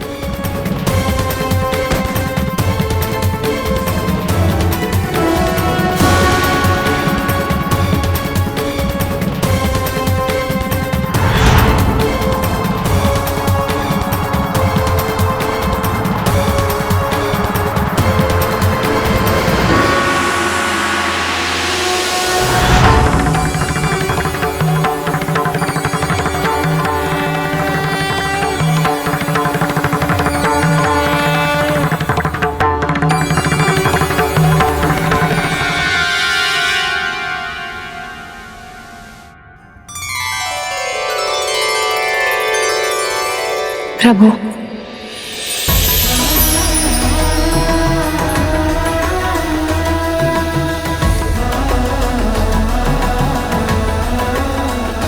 क्या हुआ माँ? आप इतने प्रसन्न, वो भी इतना अधिक, और उसके कारण सबल प्रकाश मिल गया। माँ क्या हुआ? मेरी प्रसन्नता इस प्रकाश के कारण नहीं है पुत्र, ये प्रकाश मेरी प्रसन्नता का कारण है, क्योंकि इस प्रकाश से तेरे पिता का अस्तित्व जुड़ा है। मेरे पिता से? हाँ पुत्र, और अब ये संकेत है कि वो वापस आ रहे हैं। मैं अपने पिता से मिलूंगा। वो कैसे दिखते हैं? वो कौन है? उनका नाम क्या है? पुत्र, मैं तुझे सब कुछ विस्तार में बताऊंगी, परंतु अभी मुझे स्नान के बाद अपनी पूजा समाप्त करनी है। तब तक मैं क्या करूं माँ? कुछ ऐसा दीजिए ना कि मैं आपकी सेवा कर सकूं। आ मेरे साथ।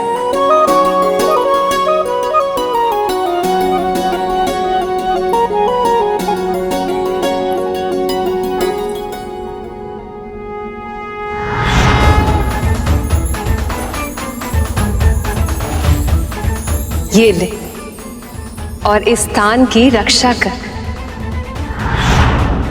परंतु याद रहे, जब तक मैं बाहर वापस ना आ जाऊं, मेरे स्नान ध्यान में कोई भी व्यवधान ना पहुंच पाए।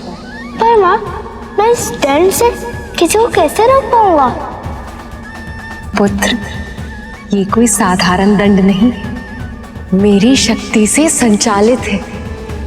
इसीलिए ये विश्वास कर कि इस दंडे के रूप में तेरी माँ ही तेरे साथ है। इसीलिए जब तक ये दंडा तेरे हाथों में है तो किसी का भी सामना कर सकता है। तो फिर आप निश्चित होकर जाइए माँ। जब तक आपकी आज्ञा नहीं होगी, कोई भी भीतर प्रवेश नहीं कर पाएगा।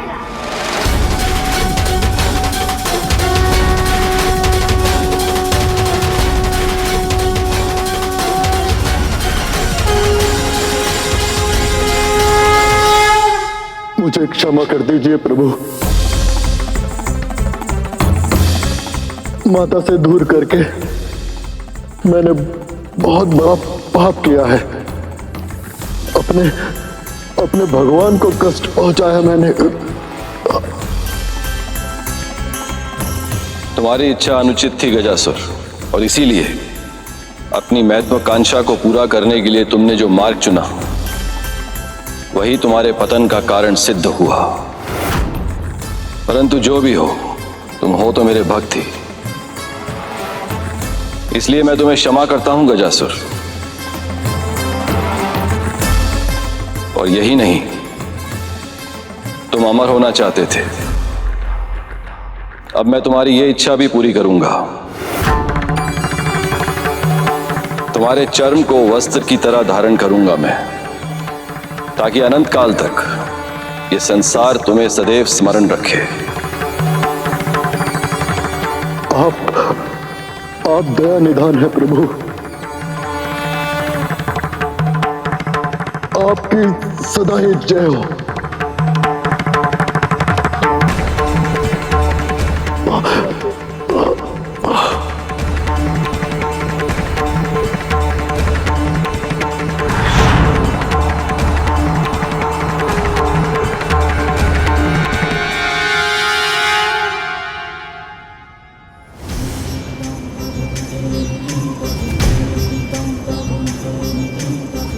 मुझे क्षमा कर दीजिए प्रभु,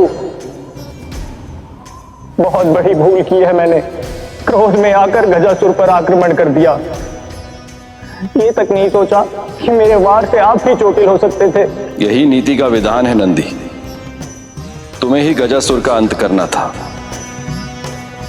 ये संसार पशु को निर्बल समझता है, पर पशु की निष्ठा ऐसी होती है कि यदि स्वामी के लिए कुछ करना हो तो वो सोच विचार में समय व्यर्थ नहीं करता, निष्ठा अनुसार कर देता है। मुझे मुक्त कराकर तुमने अपनी अनंत निष्ठा का परिचय दिया है नंदी। वैसे तो मैं भक्त और भगवान के बीच में व्यवधान नहीं बनना चाहता, किंतु इस समय आपको मेरे साथ चलना होगा, क्योंकि मैंने देवी पार्वती को यह वचन दिया कि उनकी पूजा समाप्त होने से पहले मैं आपको वापस ले आऊंगा। धन्यवाद सखा। मैं आ रहा हूं पार्वती, मैं तुम्हारे पास वापस लौट के आ रहा हूं।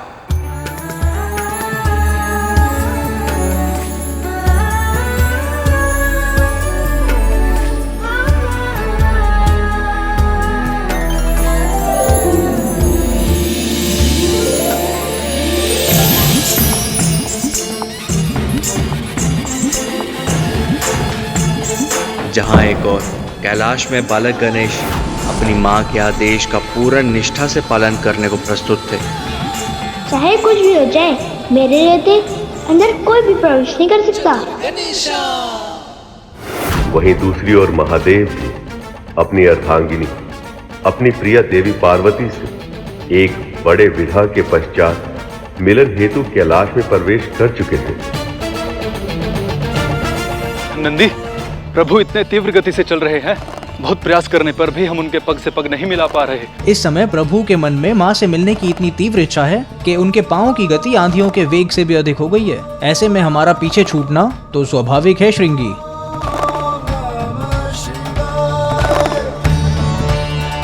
कुछ तो बदल गया है, पर क्या? पार्वती कहाँ? मुझे तो आशा थी कि वो मुझे द्वार पर ही मिलेगी।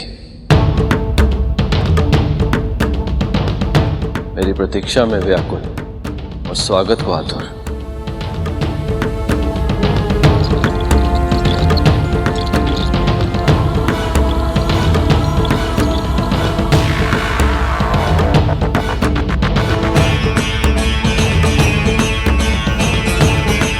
ये कौन है जो यहाँ चले आ गए हैं?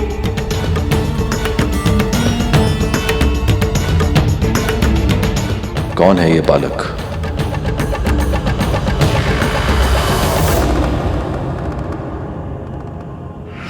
परंतु याद रहे, जब तक मैं बाहर वापस ना आ जाऊं, मेरे स्नान ध्यान में कोई भी व्यवधान ना पहुंच पाए।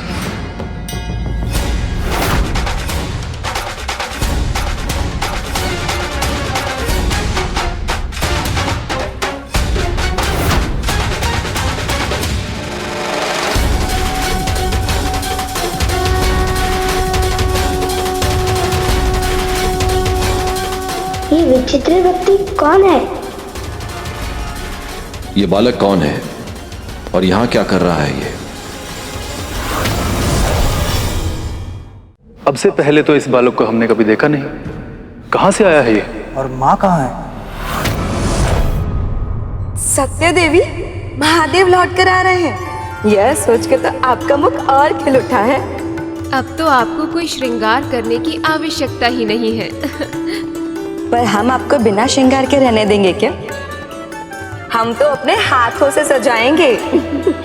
आज आपके पुत्र का जन्म हुआ है, इसलिए आज का ये दिन आपके लिए और महादेव के लिए बहुत ही विशेष है।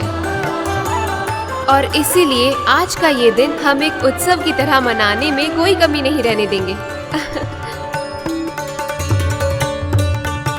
महादेव जब पहली बार अपने पुत्र को देखेंगे तो कितने प्रसन्न होंगे वो।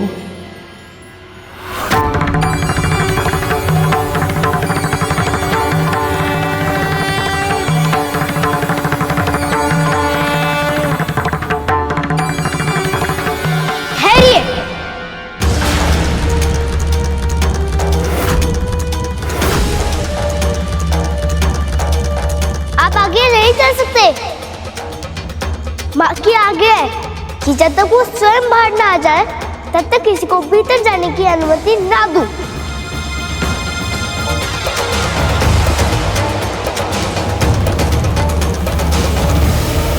रुकिए।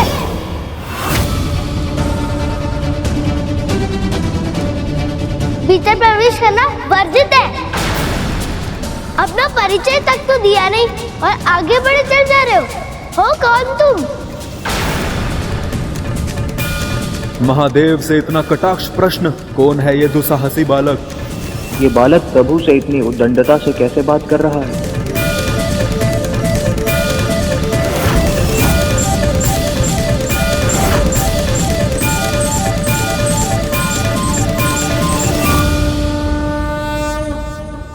लगता है कोई भिक्षुक हो। भिक्षा चाहिए तो माँ के स्नान के बाद आ रहा। जो चाहिए मिल जाएगा। कौन है ये बालक जो कैलाश में मुझे नहीं जानता?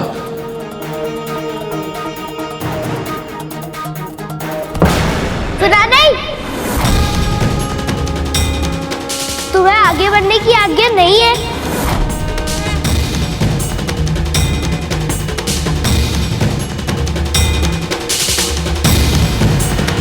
अच्छा, तुम्हें बहुत जोर से भूख लगी है तो पहले क्यों नहीं बताया? मैं तुमको मेरे फल दे सकता हूँ। चाहिए? तुम कौन हो बालक? मैं तुम्हें भीतर जाने से रोक रहा हूँ, फिर भी समझ में नहीं आया? यहाँ का स्वामी हूँ मैं।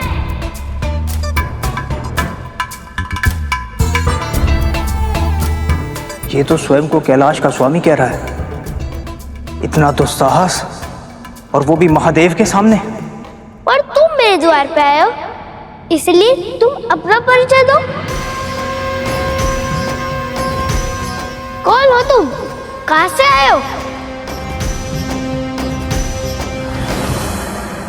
मैं तो कल्पना भी नहीं कर पा रहा हूँ कि भगवान गणेश ने अपने पिता महादेव से ऐसे प्रश्न किए होंगे, इस ढंग से बात की होगी।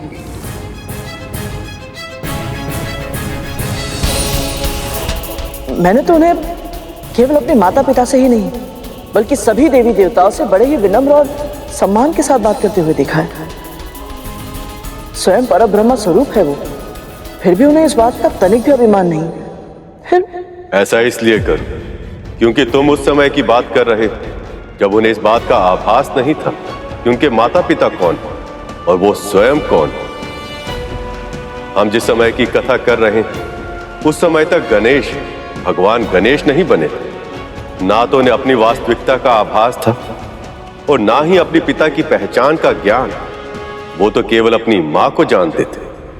वो इस बात से अज्ञात थे कि उनके सामने जो देव है वो उनके पिता है और उनका अपमान करना मतलब क्रोध को आमंत्रण देने के समान था।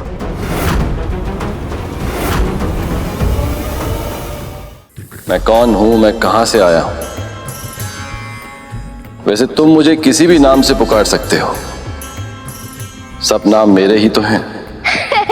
तो तुम्हारा भी कोई नाम नहीं है, मेरा भी नहीं है। मेरी माँ ने अभी तक नहीं रखा। तुम रहते कहाँ? घर कहाँ है तुम्हारा? ये महादेव का ही घर है बालक। मैं सर्वव्यापी हूं, सृष्टि के कण कण, फिर चाहे वन हो या नगर, फिर चाहे गांव पर्वत हो या शमशान, सभी स्थान मेरे ही घर हैं। ये समझ लो कि ये संसार मेरे घर की धरती है और ये आकाश मेरे घर की छत। वैसे ये कैलाश भी मेरा ही घर है। अब तक तो मैं तुम्हें भिक्षुक समझ रहा था और तुम तो बहरूपी निकले। ए बालक, प्रभु तुम्हें बालक समझ के मुस्कुरा रहे हैं। जिन्होंने संसार को सब कुछ दिया, इस सृष्टि के कल्याण के लिए अपना सब कुछ त्याग दिया, उन्हें कभी भिक्षुक कहते हो तो कभी बहरूपिया। अरे लज्जा आनी चाहिए तुम्हें। तुम कह रहे हो इसलिए मैं मान लूं। ये सब कुछ संसार को देते हैं जिनके पास ना तो ढंग के वस्त्र है और ना तो कोई रहने का स्थान।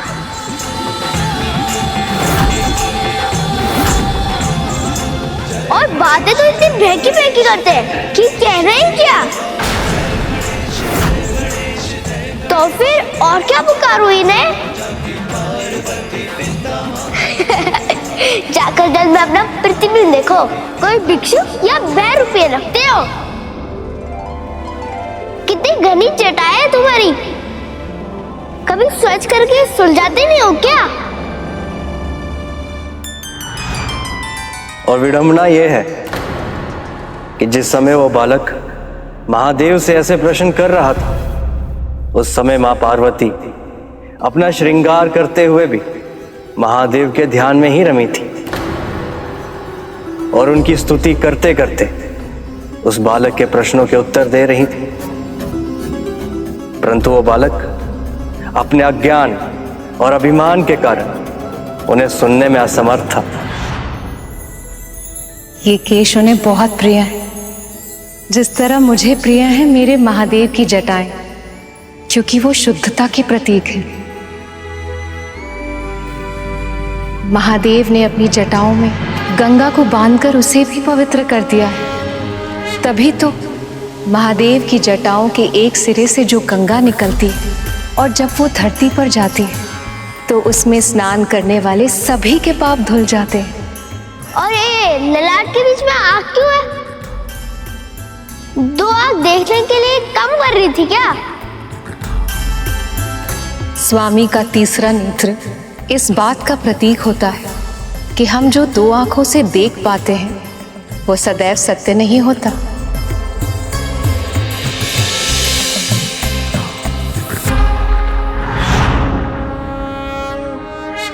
सत्य का ज्ञान केवल अंतरात्मा की आंखों से हो सकता है।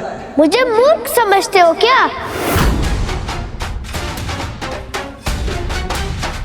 जिसे सत्य का ज्ञान होगा वो क्या गले में सर्प लेके घूमेगा?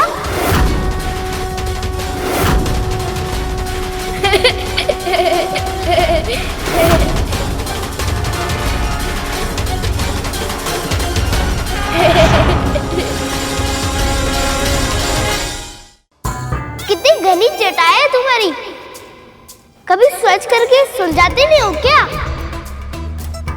सत्य का ज्ञान केवल अंतरात्मा की आंखों से हो सकता है। मुझे मूर्ख समझते हो क्या?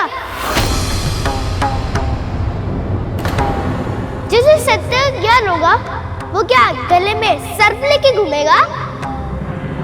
जानती हो जया विजय, महादेव ने जिस वासुकी को कंठ पर बिठाकर धारण किया हुआ है वो उनके कुंडलिनी शक्ति को पूर्ण तरीके से जागृत होने का प्रतीक है। और उसके साथ ही साथ मेरे प्रभु एक विषधर सर्प को अपने कंठ से लगाकर ये संदेश भी देते हैं कि कोई भी प्राणी बुरा नहीं होता यदि किसी विषधर को सच्चे हृदय से अपनाया जाए तो वो आपका एक सच्चा साथी भी बन सकता है। ये देखो मेरी माला बहुत सुंदर है ना? मेरी माँ ने दी है। और स्वयं देखो तुम्हारी माला कितनी रूखी सूखी विचित्र सी है। संसार का कोई भी आभूषण रुद्राक्ष से सुंदर नहीं हो सकता, क्योंकि वो मेरे प्रभु के प्रेम के प्रतीक हैं।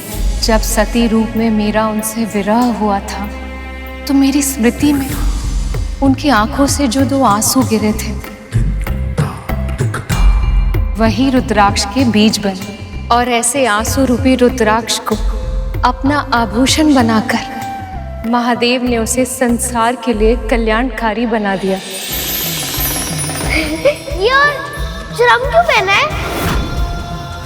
रिक्शा में ढंग के वस्त्र नहीं मिलते क्या? सादा जीवन जीते हुए भी उच्चतम विचारों के सिद्धांत को मेरे महादेव से अधिक और कोई सार्थक नहीं कर सकता। मृत पशु का चर्म किसी योग्य नहीं होता, परंतु महादेव ने उसे भी उपयोगी बना दिया ताकि वस्त्रों के लिए प्रकृति का दोहन ना हो। जानती हो ना, रेशम के धागे के लिए कितने ही कीट अपने प्राण गंवा देते हैं और कपास उगाने के लिए कितने ही वन काट दिए जाते हैं। यही नहीं, महादेव तो वो हैं जिन्होंने अपने शत्रु के चर्म को अपनाकर उन्हें सम्मान दिया, उनका सत्कार किया। इनके मन में कोई द्वंद्व नहीं है, ना कोई मित्र है और ना ही कोई शत्रु। सबके साथ समान व्यवहार करते हैं प्रभु। ऐसे हैं मेरे महादेव। लगता है तुम सब इनके भक्त हो।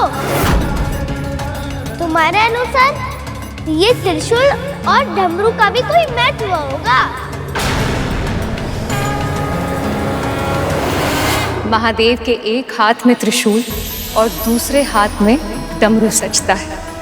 इन दोनों से अधिक भला और क्या अच्छा आभूषण हो सकता है उनके लिए, क्योंकि त्रिशूल सृष्टि, स्थिति और संहार का प्रतीक है। वो दर्शाता है कि तमस, रजस और सात्विक इन तीनों गुणों पर महादेव का पूर्ण नियंत्रण है। वही डमरू से ब्रह्मनाद का, ब्रह्माक्षर का, स्वर का, व्यंजन का, इस सारे संसार का जन्म हुआ है।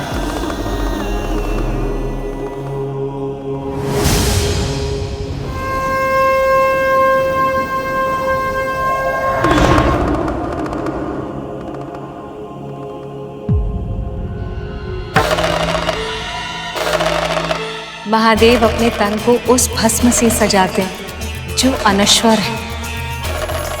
सब कुछ जल जाने के बाद जो बच जाती है वही है भस्म।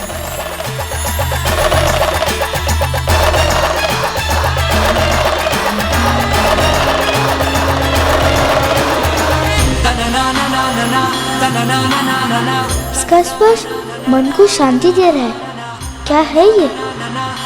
अब इस ना समझ के प्रभु के वास्तविक रूप का और महिमा का ज्ञान अवश्य होगा।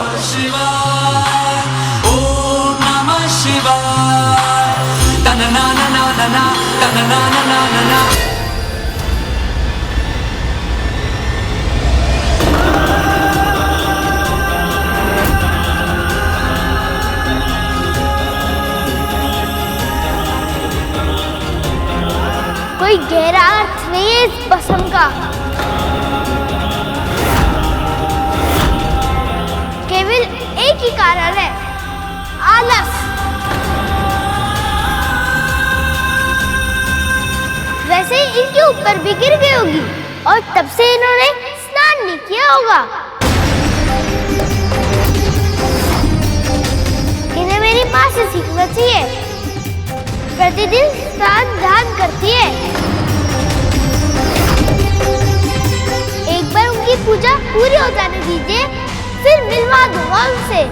स्वयं बता देगी कि मैं सही हूँ या नहीं।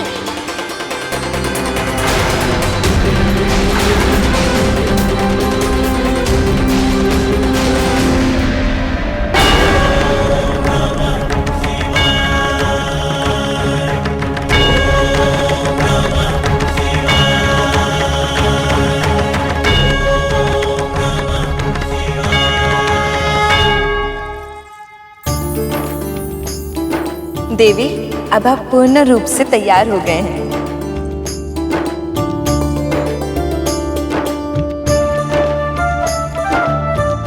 लीजिए, आपकी पूजा की सामग्री भी तैयार है।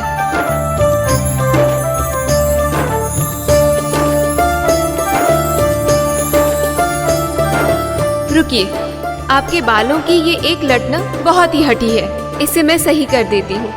बस बस बस करो जय विजया, महादेव आते ही होंगे। प्रवेश करते ही यदि उनकी आंखों ने मुझे नहीं देखा तो वो निराश हो जाएंगे। उनके आने से पहले मुझे पूजा भी समाप्त करनी है। अब जाओ। चलो। कितने प्रसन्न होंगे प्रभु जब उनकी अपने पुत्र से प्रथम भेंट होगी।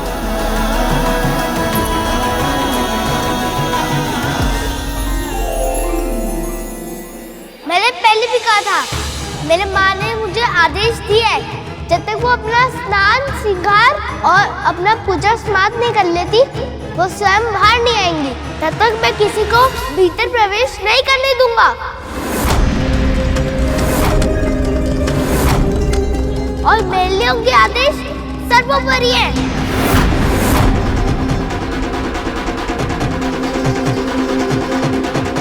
तुम्हारी मातृभक्ति देख के बहुत प्रसन्नता हुई बाल, पर बस कुछ और नहीं सुनना मुझे।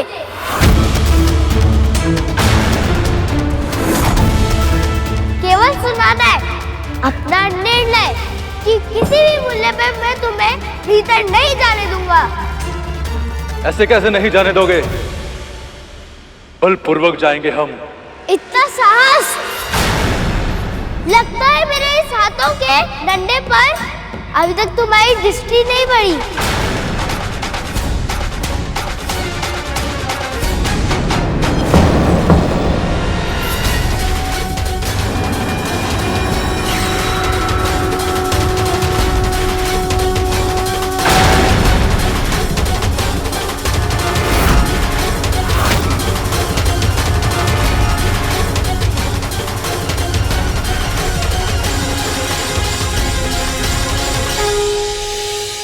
इस डंडे का इतना प्रभाव ये कैसे संभव है प्रभु?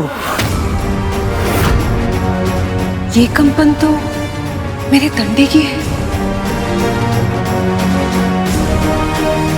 सब ठीक तो है ना पुत्र?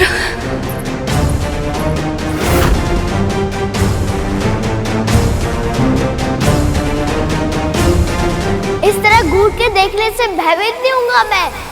मैंने कह दिया ना, माँ का आदेश है, इसलिए मैं किसी को भी उनकी दिनचर्या में बाधा नहीं डालने दूंगा।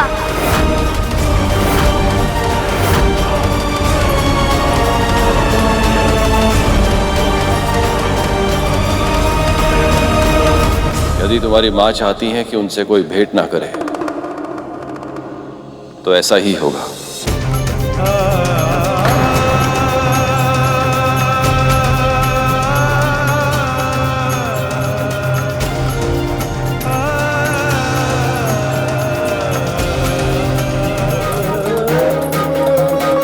प्रभु,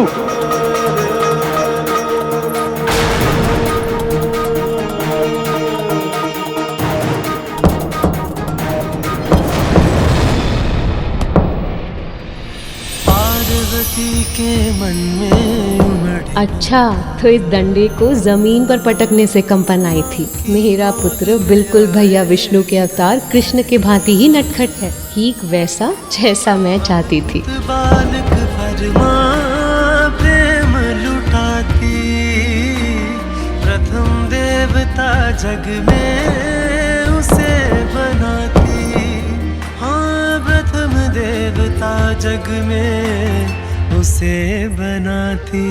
बड़ा उपयोगी शस्त्र है भाई। कुछ देर अवश्य लगी, पर अंत में मुझसे भयभीत होकर मेरी बात मानकर वो वापस लौट गए।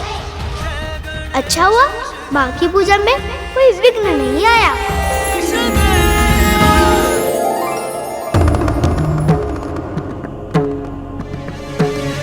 प्रभु, इतने लंबे समय से आप माँ से मिलने की प्रतीक्षा कर रहे थे और अब एक बालक के कहने पर उनसे मिले बिना ही वापस लौट रहे हैं। प्रभु, आपको तो उसे दंड देना चाहिए। हाँ प्रभु, हम सबने इतना समझाया, पर हमारी बात माननी तो दूर, उसने सुनी तक नहीं। इतनी कम आयु में उसमें इतना अभिमान है, तो भविष्य में उसका व्यवहार कैसा होगा प्रभु?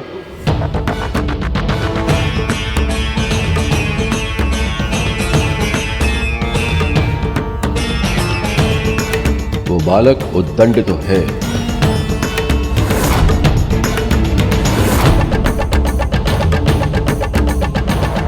जिस समय नंदी, श्रृंगी और अन्य सभी शिवगण महादेव के रौद्र रूप को जगाने का प्रयास कर रहे थे, वहीं मां पार्वती शिवलिंग पर जल चढ़ाकर महादेव के शांत रूप को पूज रही थी। और इसका आभास महादेव को भी हो गया था। मैं प्रतीक्षा करूंगा।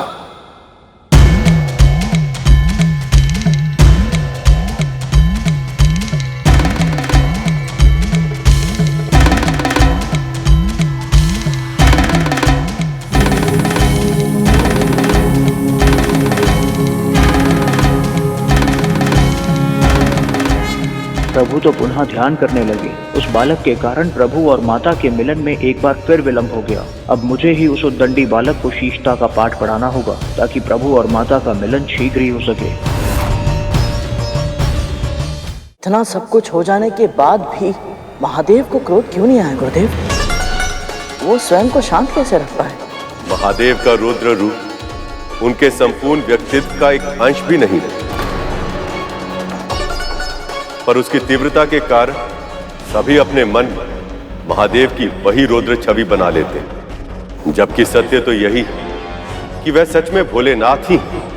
वे कभी अहंकार नहीं करते, किसी की बात का बुरा नहीं मानते, कभी किसी से प्रतिशोध नहीं लेते। ये उनका स्वभाव ही नहीं है गरुड़। और उस समय भी उन्होंने वही किया। वे ध्यान में बैठ गए और समाधि की अवस्था में चले गए, परंतु नंदी, श्रृंगी और अन्य सभी शिवगण इतने शीघ्र ही शांत होने वाले नहीं थे।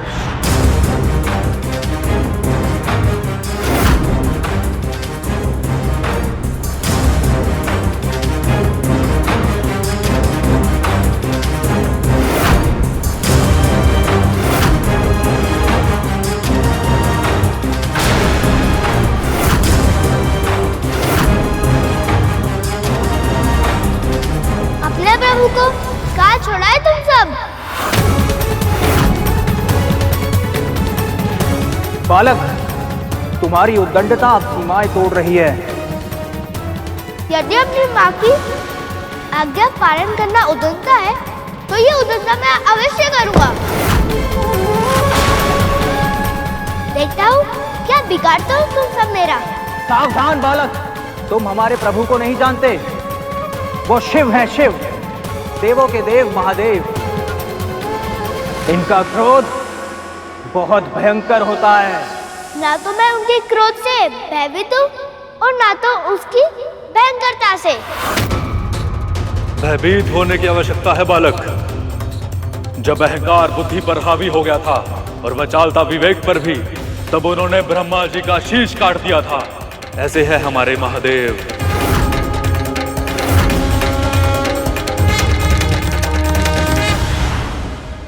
अर्थात सचमुच ब्रह्मदेव के पास 5 शीश हुआ करते थे। 5 मुख और 5 शीश वाले तो केवल परम ब्रह्म होते हैं ना। इसका अर्थ तो ये हुआ ना दीदी कि ब्रह्मदेव भी पहले उसी श्रेणी में आते थे, पर अब नहीं। ऐसा क्यों गुरुदेव? ये कौन सी कथा है? गणेश की ही तरह तुम्हारे मन में भी बहुत जिज्ञासा है गर्ग।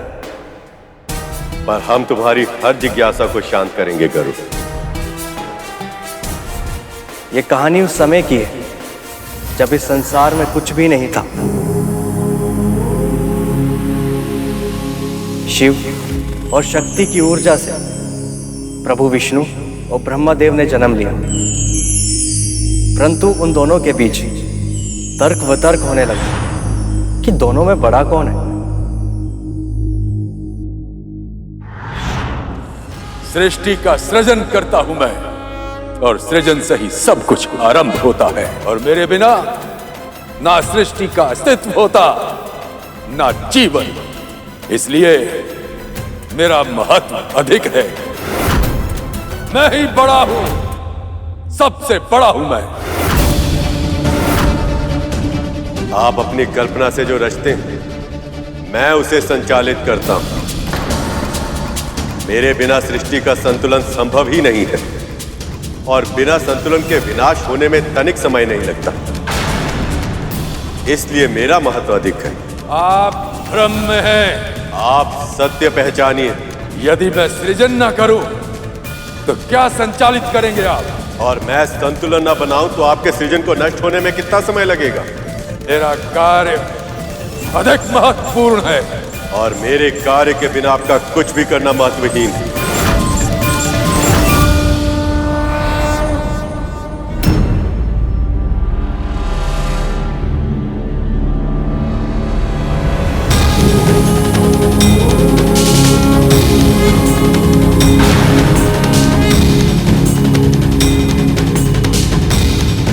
ये स्तंभ क्या है? ये ऐसा लगता है जैसे किसी दिव्य शक्ति का रूप हो। फिर भी ना तो इसका रूप है, ना ही रंग, और ना ही आकार।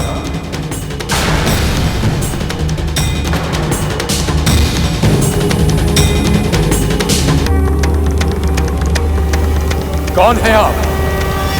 यही तो जानना है तुम्हें। स्वयं को सबसे बड़ा सिद्ध करने का प्रयास कर रहे थे तुम दोनों।